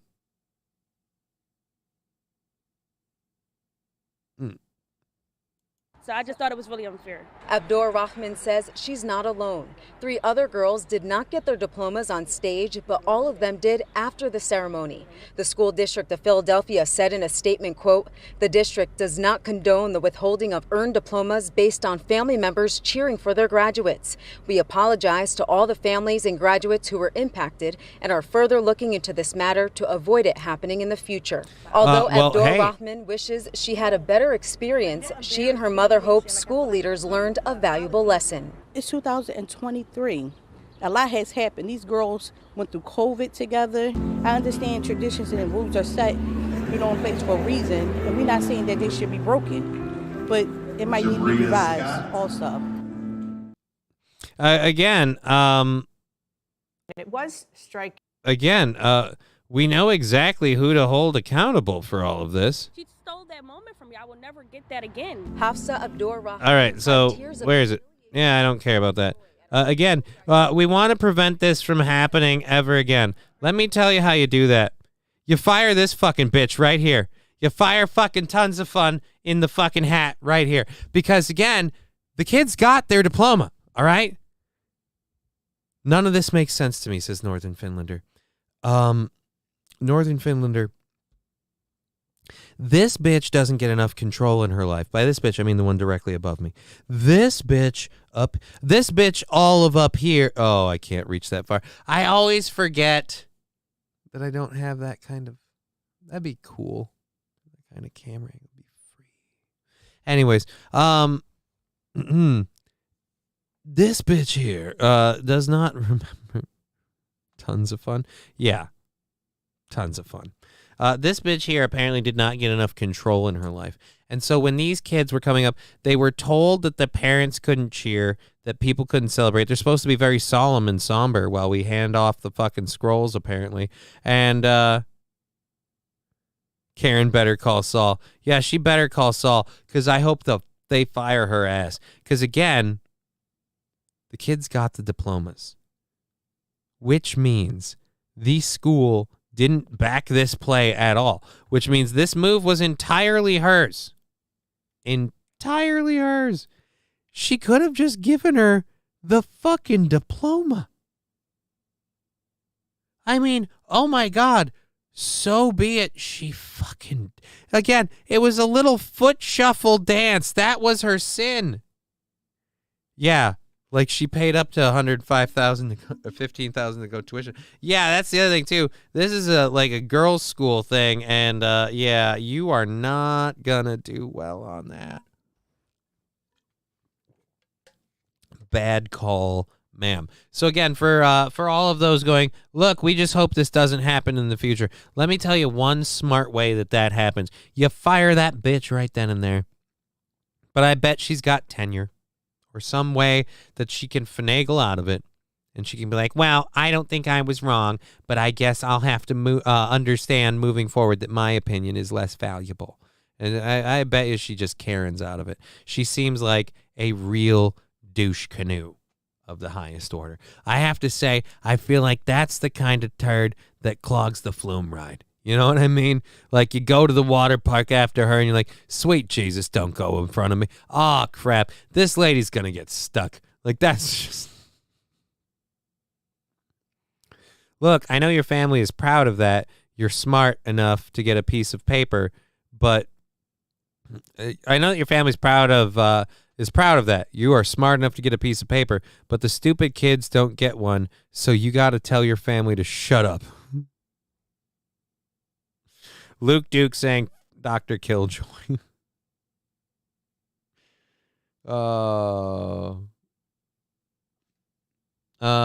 We are now hearing from the parents that were there, and they are saying apparently again, I don't want to speak for them. Let's just play the audio clip.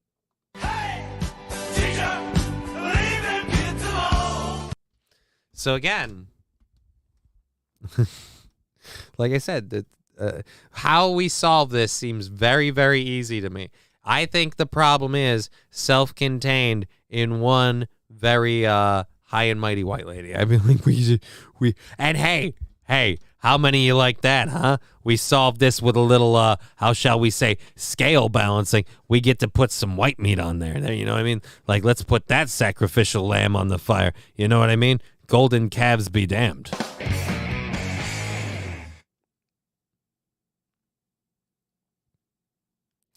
Luke Duke saying this wouldn't happen in Texas. We'd meet your ass in the parking lot. Actually, I didn't see where that was from. Let's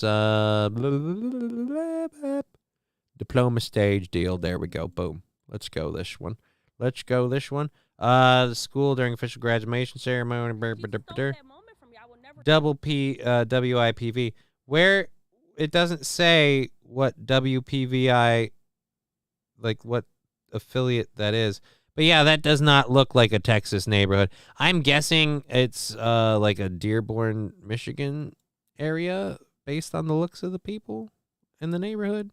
Because like that was like a girls' school and it was all like Muslim women looking. So I would wager that's what we had there. Alrighty. So I check for stories, and sometimes those stories, as we were saying earlier, lead to interesting animal discoveries. I have a question if Fanatical Bucks fan is still listening and at his keyboard at the moment. Fanatical Bucks fan, do you know what an English pouter is in reference to a breed of pigeon? I think Philadelphia, says Luke Duke. Philly, says Labglass. All right, dude, I was in the military. You have no idea how many Iraqis we sent to Dearborn, Michigan. There's a lot of Muslims in Dearborn, Michigan. I'm not saying it is a good or a bad thing. I'm just saying that is a fact. Dearborn, Michigan. Oh, dear. Oh, dear. Anyways, yeah, if it was in Philly, that's fine, too. I didn't really matter. It just seemed like that was a community of people. Luke Duke, I lost count. Why were you counting? I was keeping track of their names and addresses so I knew how to... Oh, no. Anyways, back to what we were saying before we lose the thread entirely. The English pouter is I believe it's pouter, or I don't know, is a breed of pigeon that has been selectively bred and developed in England. Once again, proving that English people are completely fucked up. I give you what has to be, I'm officially calling it the Habsburg pigeon. All right? I'm officially naming this as the Habsburg pigeon. Let's go. Doot. Here we go. Is the audio muted? Or is there just no audio? I would accept that there's no audio. Ladies and gentlemen, the Habsburg pigeon. Jesus Christ, the goiter on that son of a bitch. What is the purpose of that? That bird's neck is entirely too long. And its feet look like it has feathers. All right? Is that like their Earl Grey that makes their teeth that color? Habsburg pigeon English tea will turn your teeth backwards in yellow. I have no idea what you're talking about, Luke Duke. I'm just saying again, this is a creepy ass looking bird. This is nightmare fuel. Look, if this was an AI thing, I would understand and it would make sense. I'd be like, okay, AI film. It's obvious, but this is a real bird. Not only is this a real bird, this bird has been selectively bred to look like this. I feel like this bird can't even eat. Throw that son of a bitch on the barbecue. What, are you kidding me? I feel like it's neckle pop if you do that. Look, how do you get past that to eat food? You literally have a giant inflated neck. What is the point of this? Why would you do this? This is again proving that you don't have to mess with genetics by going strictly with the old tried and true. I know. Let's throw some shit in a blender and use some science and some. No. You can just make animals fuck until you make crap like this. That is not okay. All right. This has been something that they have been working towards for generations. You ever see an animal, or in this case, literally just like a 9-second clip of an animal that makes you think, you know what? Maybe Germany should have won.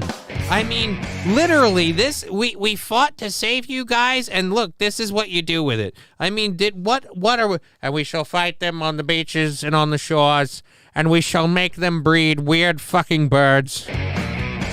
Following the great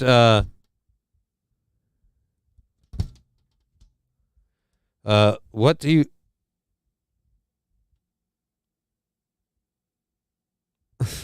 What do you call a piece of cheese on a sword, my friend? Sharp cheddar. I don't know why that joke had to be made, but whatever. Fuck it. That's a pimp pigeon. It's just missing its gold spinners. My pigeon get hungry. My pigeon get a plate. Oh, fuck.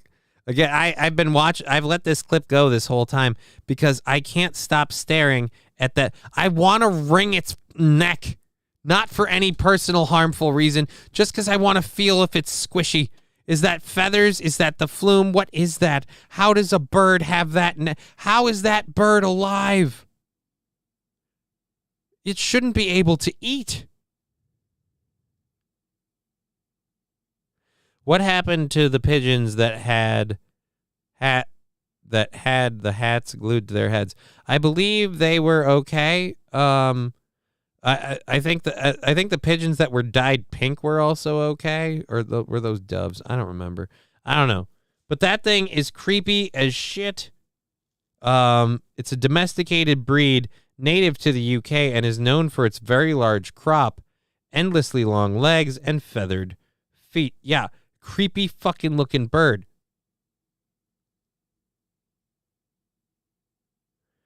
It's a specialized breed of domesticated pigeon.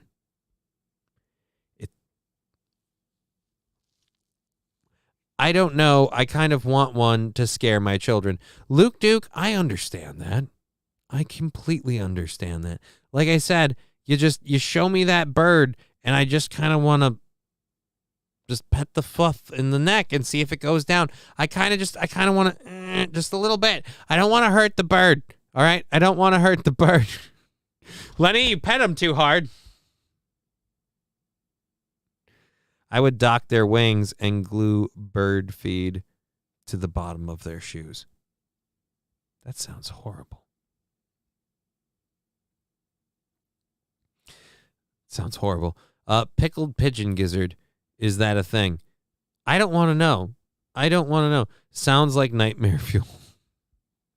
The bird is nightmare fuel. All right. I don't know why we got into that before this one. I guess I skipped over this. Whatever. I don't know why we flipped to that and then there. Anyways, Joe Biden made a speech yesterday, and it went 110% of the way you expect a speech with Joe Biden to go. Don't even ask me about the Annabelle porcelain doll that my daughter kept throwing away and somehow finding his way back in her bed. Creepy. Citizen M, I'm voting Biden again. Yeah, that tracks. Thank you for joining the show, Citizen M. I leave the room for 5 minutes and miss everything, says Thorne. Well, not everything. You missed a creepy bird, and I...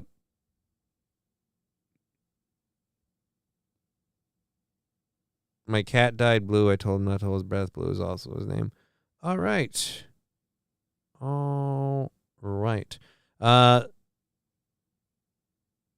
Anyways, let's go look at the person that Citizen M again wants to vote for and support for president. This is only a 17-second clip, so we'll play it once full on, and we'll see. Again, we didn't have to clip a lot out of this speech to get to the point. Something I love about Joe. He doesn't make you work for it. And maybe most important, I've committed that by 2020, we will have conserved 30% of all the lands and waters the United States has jurisdiction over, and simultaneously reduce emissions to blunt climate impact.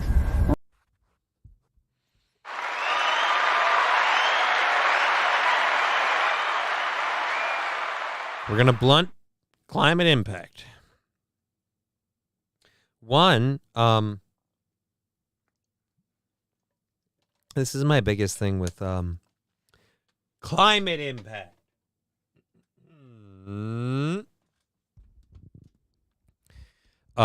Even if you want to reduce our impact on the climate, homie, what are we going to do about all the third world countries that are polluting way more than we ever did, but they're going through the same, establishing ages that we went through, and they're also being super duper exploited by companies that we and other first world countries own?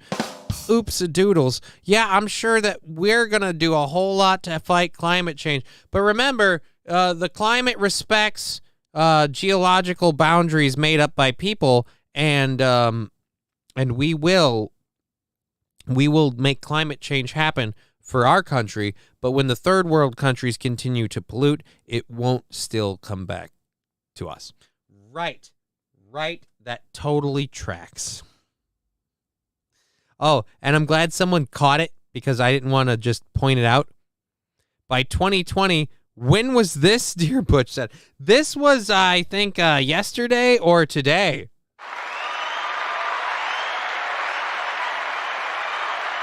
And Fallen the Great saying, we're going back in time with an exclamation point. I should have actually grabbed that song from Back to the Future. We're gonna be back in time. Marty, we're gonna end the global emissions, Marty. I honestly prayed for City Boy M last night that he isn't ill and hopefully just trolling. Well, Hey, laser lips! Your mama was a snowblower. yeah, but my mama also knows what fucking year it is. And maybe most important, I've committed that by 2020, we will have conserved 30% of all the lands and waters the United States has jurisdiction over, and simultaneously reduce emissions to blunt climate impact. What do you mean we will have conserved 30%?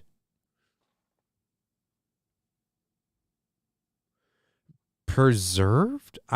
Again, that whole speech doesn't make sense. Jesse saying, hey, God damn it, you're funny, bro. I know, it's like I do a show because I'm good at it. I bet he smells like feet. Dude, we don't want to get into that. I just got back. When was the speech? The speech, again, was made, if I could talk about this. Oh, it was made yesterday. The speech was made yesterday, June 19th of 2023.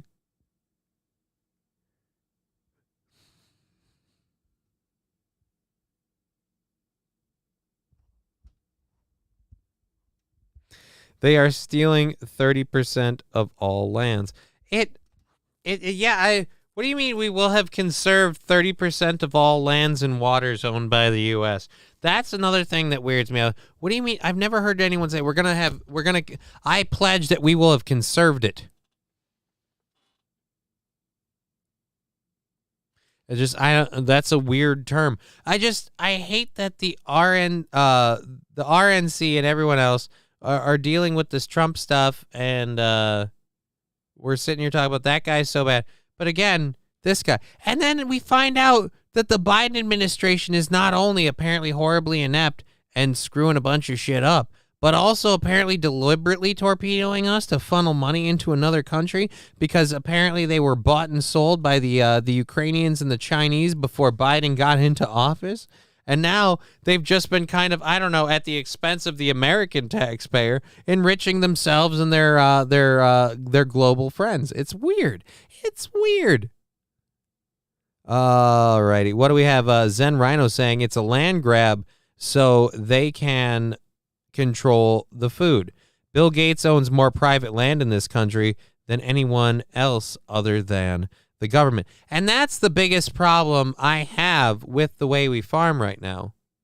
And I think if we were serious about fighting the land grab by big government, and big government I'm sure wouldn't possibly make laws to make this illegal, we could go indoors with our farming and out of the soil and just do hydroponic setups.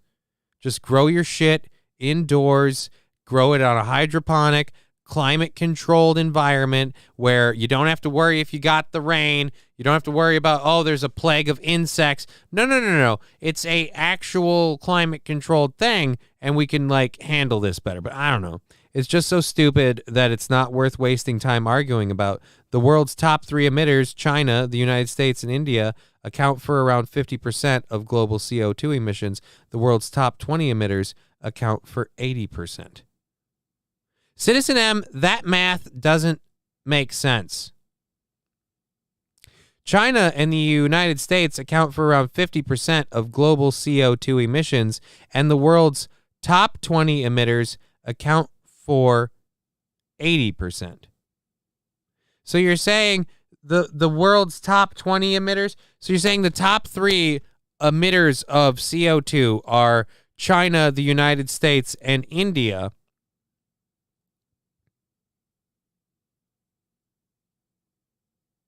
Did you see Fetterman introducing Biden the other day?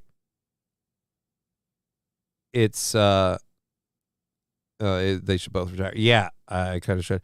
Yeah, my hydro setup behind me is awesome. Actually, no joke.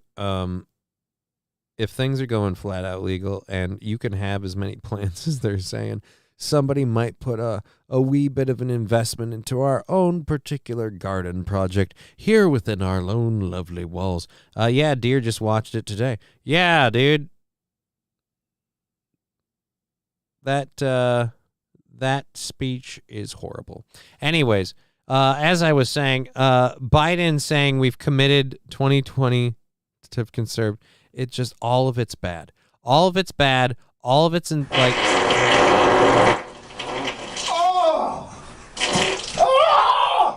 Yeah, Lab Glass pointing out swing and miss M. If what you're saying is that the top 3, actually, you know what? Let's look at again CO2 emissions, because that's the only kind of emission that does anything. Let's look at global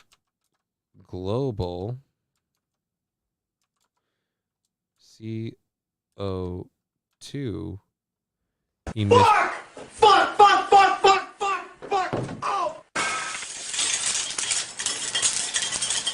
Oh!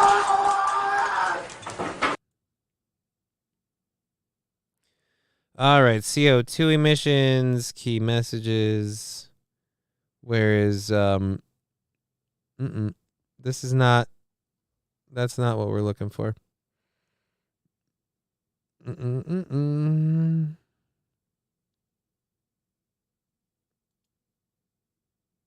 By country.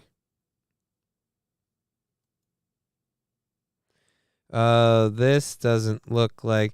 Oh, wow. To prove that nobody's set up with anything, we won't possibly make the first thing you look at. Oh, it does say it's sponsored, though. ExxonMobil, carbon captured storage, energy thing, another sponsored thing, another sponsored thing. I don't want sponsored shit. I'm looking for a CO2 emissions by country according to Worldometer. Okay. Nope. You know what? According to by country and based off of, it's not based off of population. So per capita. All right. So yeah, we are one of the largest ones. You know, there is some truth to this according to Worldometer. Oh God, but I'm having trouble believing Worldometer because right next to it they have a coronavirus thing, and I'm sorry, coronavirus wasn't a thing. All right, so let's see. CO2 emissions. This is tons 2016. Population 2016. So this is out of 2016. I want 2020 at the very least. CO2 emissions by country. And by the way, we're on the way down in 2016. I'll go to 2020. Actually, you know what? 2022. Let's take 2022. 10 most polluting countries in 2022.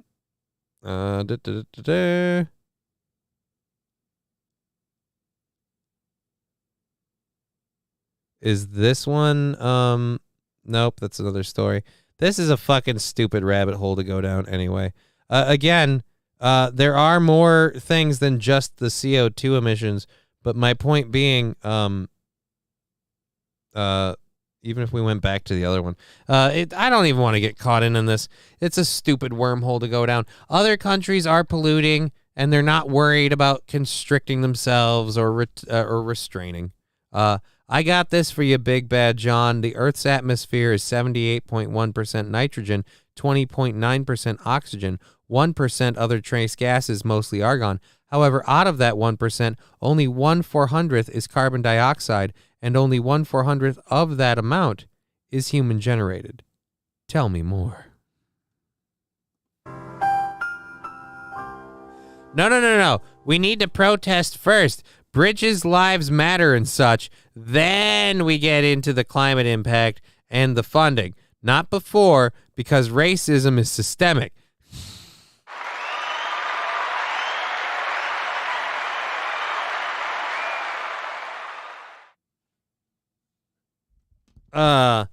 Fall in the Great saying, yeah, Johnny, I've been growing dro tomatoes for years, bro. Yeah, but that's exactly my point, right? Like, say here in Minnesota, there are so many months of the year that you can't grow shit. And even if, like, we want to have a garden, which we don't this year. We don't even have a fucking garden this year. And it's not because we couldn't afford it. It's because, one, between the health of me and other people in the home, it's like that's going to be a lot of work to do. But two, you have this finite window to get, like, seedlings into the ground and growing. And last year, we did it, but then fucking frost came and just murdered. It's just horrible. And if you want, like my roommate is always saying that she wants a greenhouse, like an indoor greenhouse. I will bring you some tomatoes, Johnny. Maybe later. But anyways, I'm just saying my roommate's like, it'd be nice to have like an enclosed year-round greenhouse so we can just grow stuff when we want and whatever. And I was like, yeah. And overall, growing, again, food in a high... Because, again, think about it. In some of these cities where they have these giant food deserts, imagine this if you had a, like, co-op, and on the bottom floor was the store, and for floors and floors above it was the places where you grow the produce. Now, you do have to not pillage this place in order to keep it working, but it's a beautiful setup. It could use, I'm sure there's buildings available in these neighborhoods. You could grow food. You could have food out of season because, again, you don't need seasons. The biggest bitch of all of this is pollinating the plants, and we can work on that. I'll pollinate some goddamn plants. Anyways, fucking the global emissions thing was a nice little wormhole to distract me for a second. I think I have a sound drop for that. Where did I left it right here. Oh, and I don't know if Granny's still here, but I've been thinking about it, Granny, and I've decided I definitely totes bagoats will have you and Lemmy and everything for a live stream, and you're in the area if you want to do it. Yeah, we'll do it. We'll work it out. All right, that's not what I'm trying to do. How about some salsa, Johnny? I love salsa. Salsa is amazing. Amazing. All right, so we did all of our second hour stories. I'll have to clear the hour ones later. Ones. Alrighty, so we only got time for a couple of stories. We'll do this because it's something fun to laugh at. It's a video. Pulling the audio down for one last second while we load our final story or two to fill the last hour. Someone else had to burp. Alrighty, so don't know if I want to get into that. That'll take a while. Maybe not. That can wait. No. Yes. No, I'm yawning. I apologize. I'm sorry. It's been a long day. It's going to be a longer one tomorrow. Alrighty, so Johnny, come up to Deerstock for the day and hang with us. Yeah, that's Cheer probably 100. an option. That's probably an option. I have been asked by multiple people to DJ Deerstock, and something I've been trying to explain to people, especially if I'm correct in my assumption that Deerstock happens the day before the anniversary show. Yeah, I am not DJing the night before the anniversary show and then going to the anniversary show all day and then having people be like, here, have a drink with me. Here, smoke with me. Now stay up late and do comedy. Yeah, it's going to be a lot. I pollinated my wife a few times, and let's just say I need to see the doctor.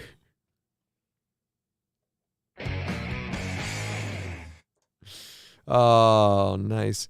I bet that you can't DJ, just be a guest. I get that you can't DJ, just be a guest. Yeah, I'm not saying I won't go to the goddamn thing. I never said that. I just said I'm not going to work it.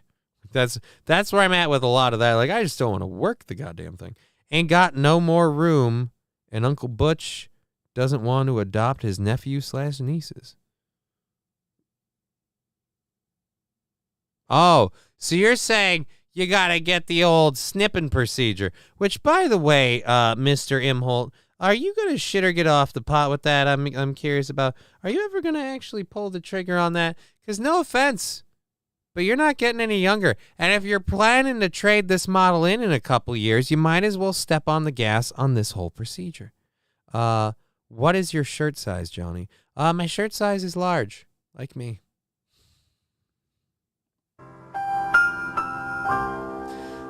Impeach Hunter. Yes, impeach Hunter. He's done. Gone. Gone existed. All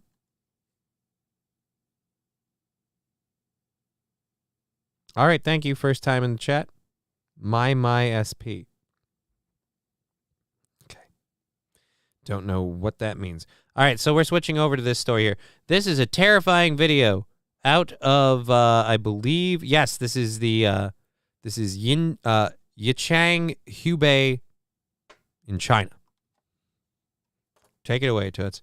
Apparently they had some wind recently. Strong winds ripped an outdoor dining structure from the ground and threw people into the sky in Hubei province, China. Chinese state media reported only minor injuries. Why were you hoping to hold it in? Like, oh no, this thing's gonna leave. We all better hold it down. I'm sure this giant kite won't just... Because again, you know, when I look at this, I see a lot of big, heavy people. Because, you know, if there's one thing China has, it's like America, has a lot of big, fat people. You know, a country that deals with roving bouts of famine always has a large, obese population.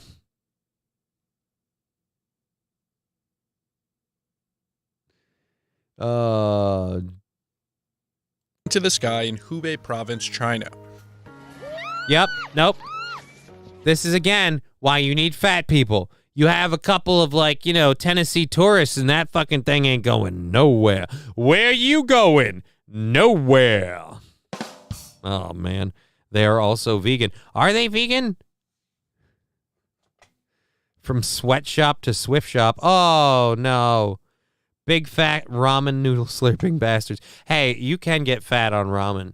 You can definitely get fat on ramen. One thing, ramen noodles, which fucking delicious, they have some carbs in them, okay? It's again, you're gonna, if you indulge, I know this from personal experience, if you indulge the ramen beast, you better be working out hardcore. Invisible giant wants to eat you. What? Kentucky Fried Chicken's holding them down. No. Fat people can hold down a Kentucky Fried Chicken.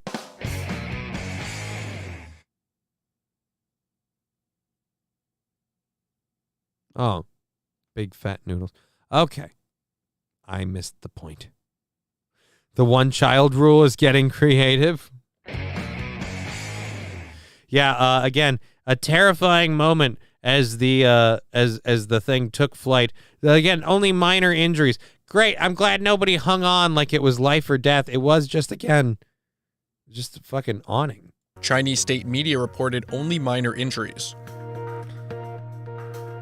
I'd like to also point out maybe it wouldn't have lifted off so easily if it didn't use that cheap Chinese steel. No one's going to... Oh no, who's going to build our computers now? Yeah, dude, you guys got to take better care of yourselves. I need a new iPhone. The local weather service issued multiple warnings the night of the incident. Oh, dude, he didn't let go.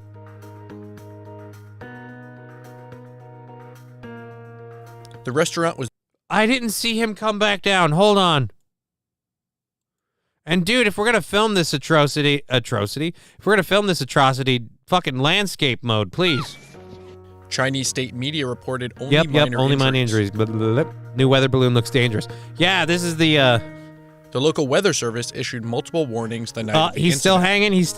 He's still hanging. I don't see him. I don't see him. We don't see him come back down. We had one person literally never say die, though he might have actually died. He might have actually died. Holy shit. We never saw him come back down. He landed in my backyard. I've been feeding him for a week, says Luke Duke. Good news is he does not eat much. He just flew over my house, says Low Tech 88. He's somewhere over Montana right now. I'm going to abuse the shit out of that. I know. I got to stop doing it. Oh, fucking A. Did we ever hear about what happened to that guy? Only minor injuries were reported. Did we ever hear back from that guy?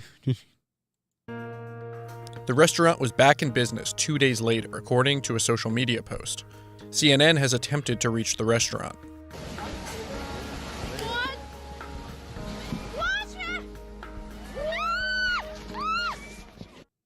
Okay, so the restaurant was back in business 2 days later. I mean, it's really convenient that your restaurant's back in business 2 days later. Like, this whole thing was a bit, like you faked it. I'm not saying these guys were crisis actors. I'm just saying no fatalities. We never saw that dude land. I think it was AI generated.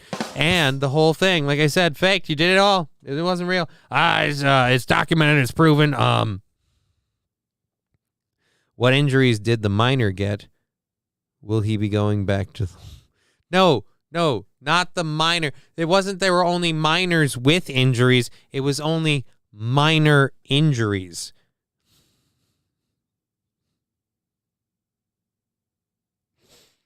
As in, not severe. As in, one guy who apparently got lifted up and out of frame like he went on a joyride, to the next town over. He apparently, I don't know, he landed the thing? Yeah, and dropped the miner's name. I'm not dropping the miner's name. I am not even dropping the soap. Holy Jesus, what the hell? Scary things coming in on my phone. Alrighty. Purchase at Amazon. Oh, yeah, I did that earlier. Okay, and thank you for everyone who subscribed to the YouTube channel. Really appreciate that. We're checking our old PayPal and Venmo to make sure we don't have anyone to throw a thank you out to quickly here. And just making sure on that end. And looks good there. And I go back. And I go over here. And we did a thing. And we're good. Yep. All right. So we don't have anyone there. We're not. Oh, so there's there's smashed fingers and a black lung. No. They're not a minor. The injuries were minor.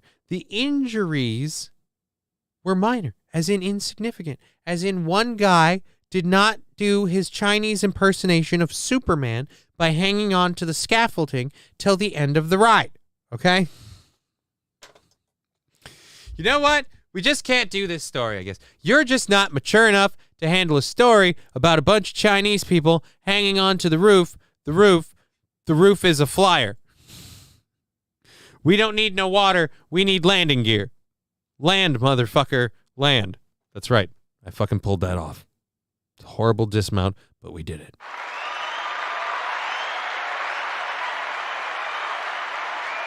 China, now you're just being, Johnny, now you're just being insensitive because in China, children can be minor too. Children already are minors, fuckwit. Let the Chinese have their superhero. I mean, but what's his kryptonite? Calm skies? All right, so we're going to do this last one here. We got a couple minutes left. We might go a few minutes over because we love you guys, and we've had some bits and some subs, so who gives a shit? Restaurant awnings. There we go. That's a thing. iPad Air is lighter than ever. I don't know why that's making me laugh. Anyways. Anheuser Busch, if you don't remember, their ad agency did this thing where they hired Dylan Mulvaney and did this whole thing that tanked the fuck out of Bud Light sales. Well, and if you can't believe this, they're making news again in the wake of the controversy across the Atlantic.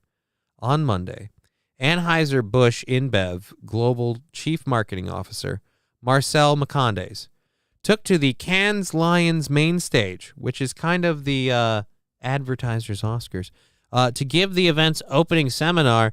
The session was described in the programming notes as a talk in part about Anheuser Busch InBev's relentless focus on connecting with consumers in meaningful ways.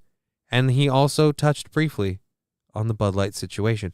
Now, the point we're getting to is they did the opening thing. They did that. And then the brand owner, Anheuser Busch InBev, was at the Cannes Lions International Festival of Creativity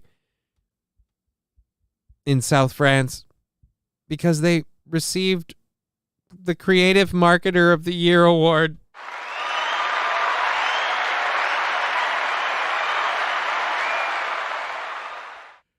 I mean, if you call completely torpedoing your brand creative,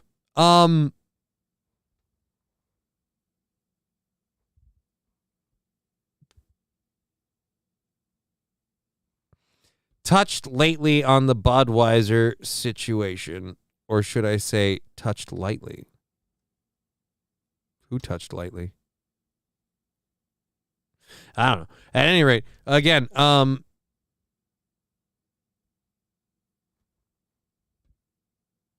if you call completely torpedoing your brand creative, yeah, you did something creative. Oh, I'm making Bud Light jokes. Are you making Bud Light of things?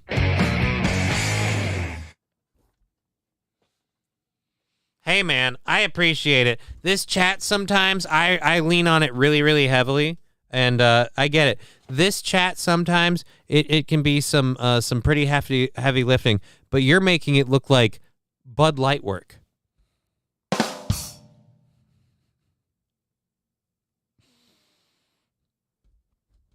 Anyways, there's not a whole lot other to this. This is the second year in a row that Anheuser Busch InBev has won the award for, again, Creative Marketer of the Year. I mean, it was creative. It was like, hey, you know what? Our fan base, fuck them. It was super, super creative. Just wasn't effective, you know. I mean, we really like connecting our consumers in creative ways, right? And nothing's more creative than getting them to join over another beer, ironically one of yours, but join over another beer to collectively hate you over one ad. You know what? Let's piss everyone off that drinks our beer. Exactly. They're bringing people together. These groups of people might not have ever become friends, but now they are, because Anheuser Busch has become the straw man we can burn down and hate for eternity. Actually, I mean, technically, Dylan Mulvaney is the straw man.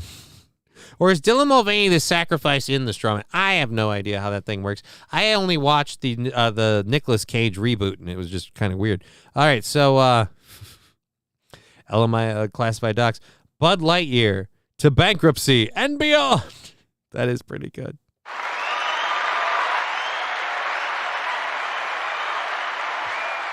I forgot to pimp Hemponics, my sponsor, so I will link the thing in the chat, but we're not going to do the whole spiel because it's getting a wee bit late and we've got to move on with life and get to stuffs. So here is the Hemponics link, and we will share it. There you go. Boop. And here we go here, and boop. And I also gotta check that account and see how I withdraw the money we earn on there. Anyways, so that is the link to the Hemponics website where you can get great CBD, CBG, CBN products. I highly recommend them. I use a whole slew of their oral tinctures.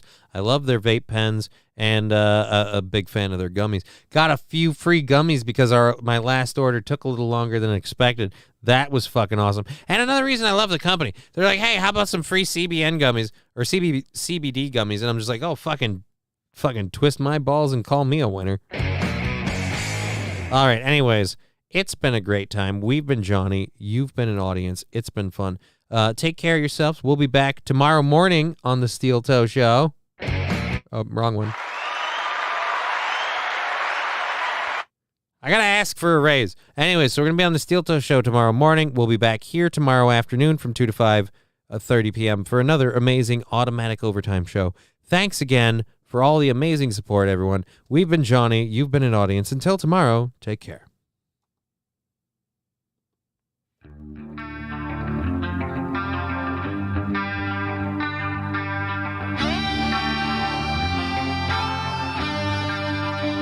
Game over.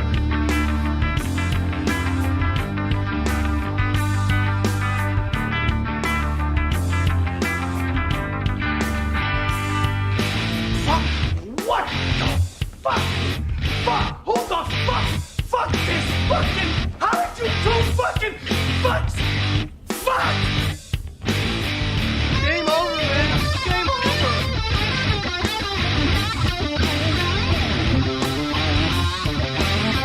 I'm a 50 terabyte self-evolving neural network double backflip off the high platform.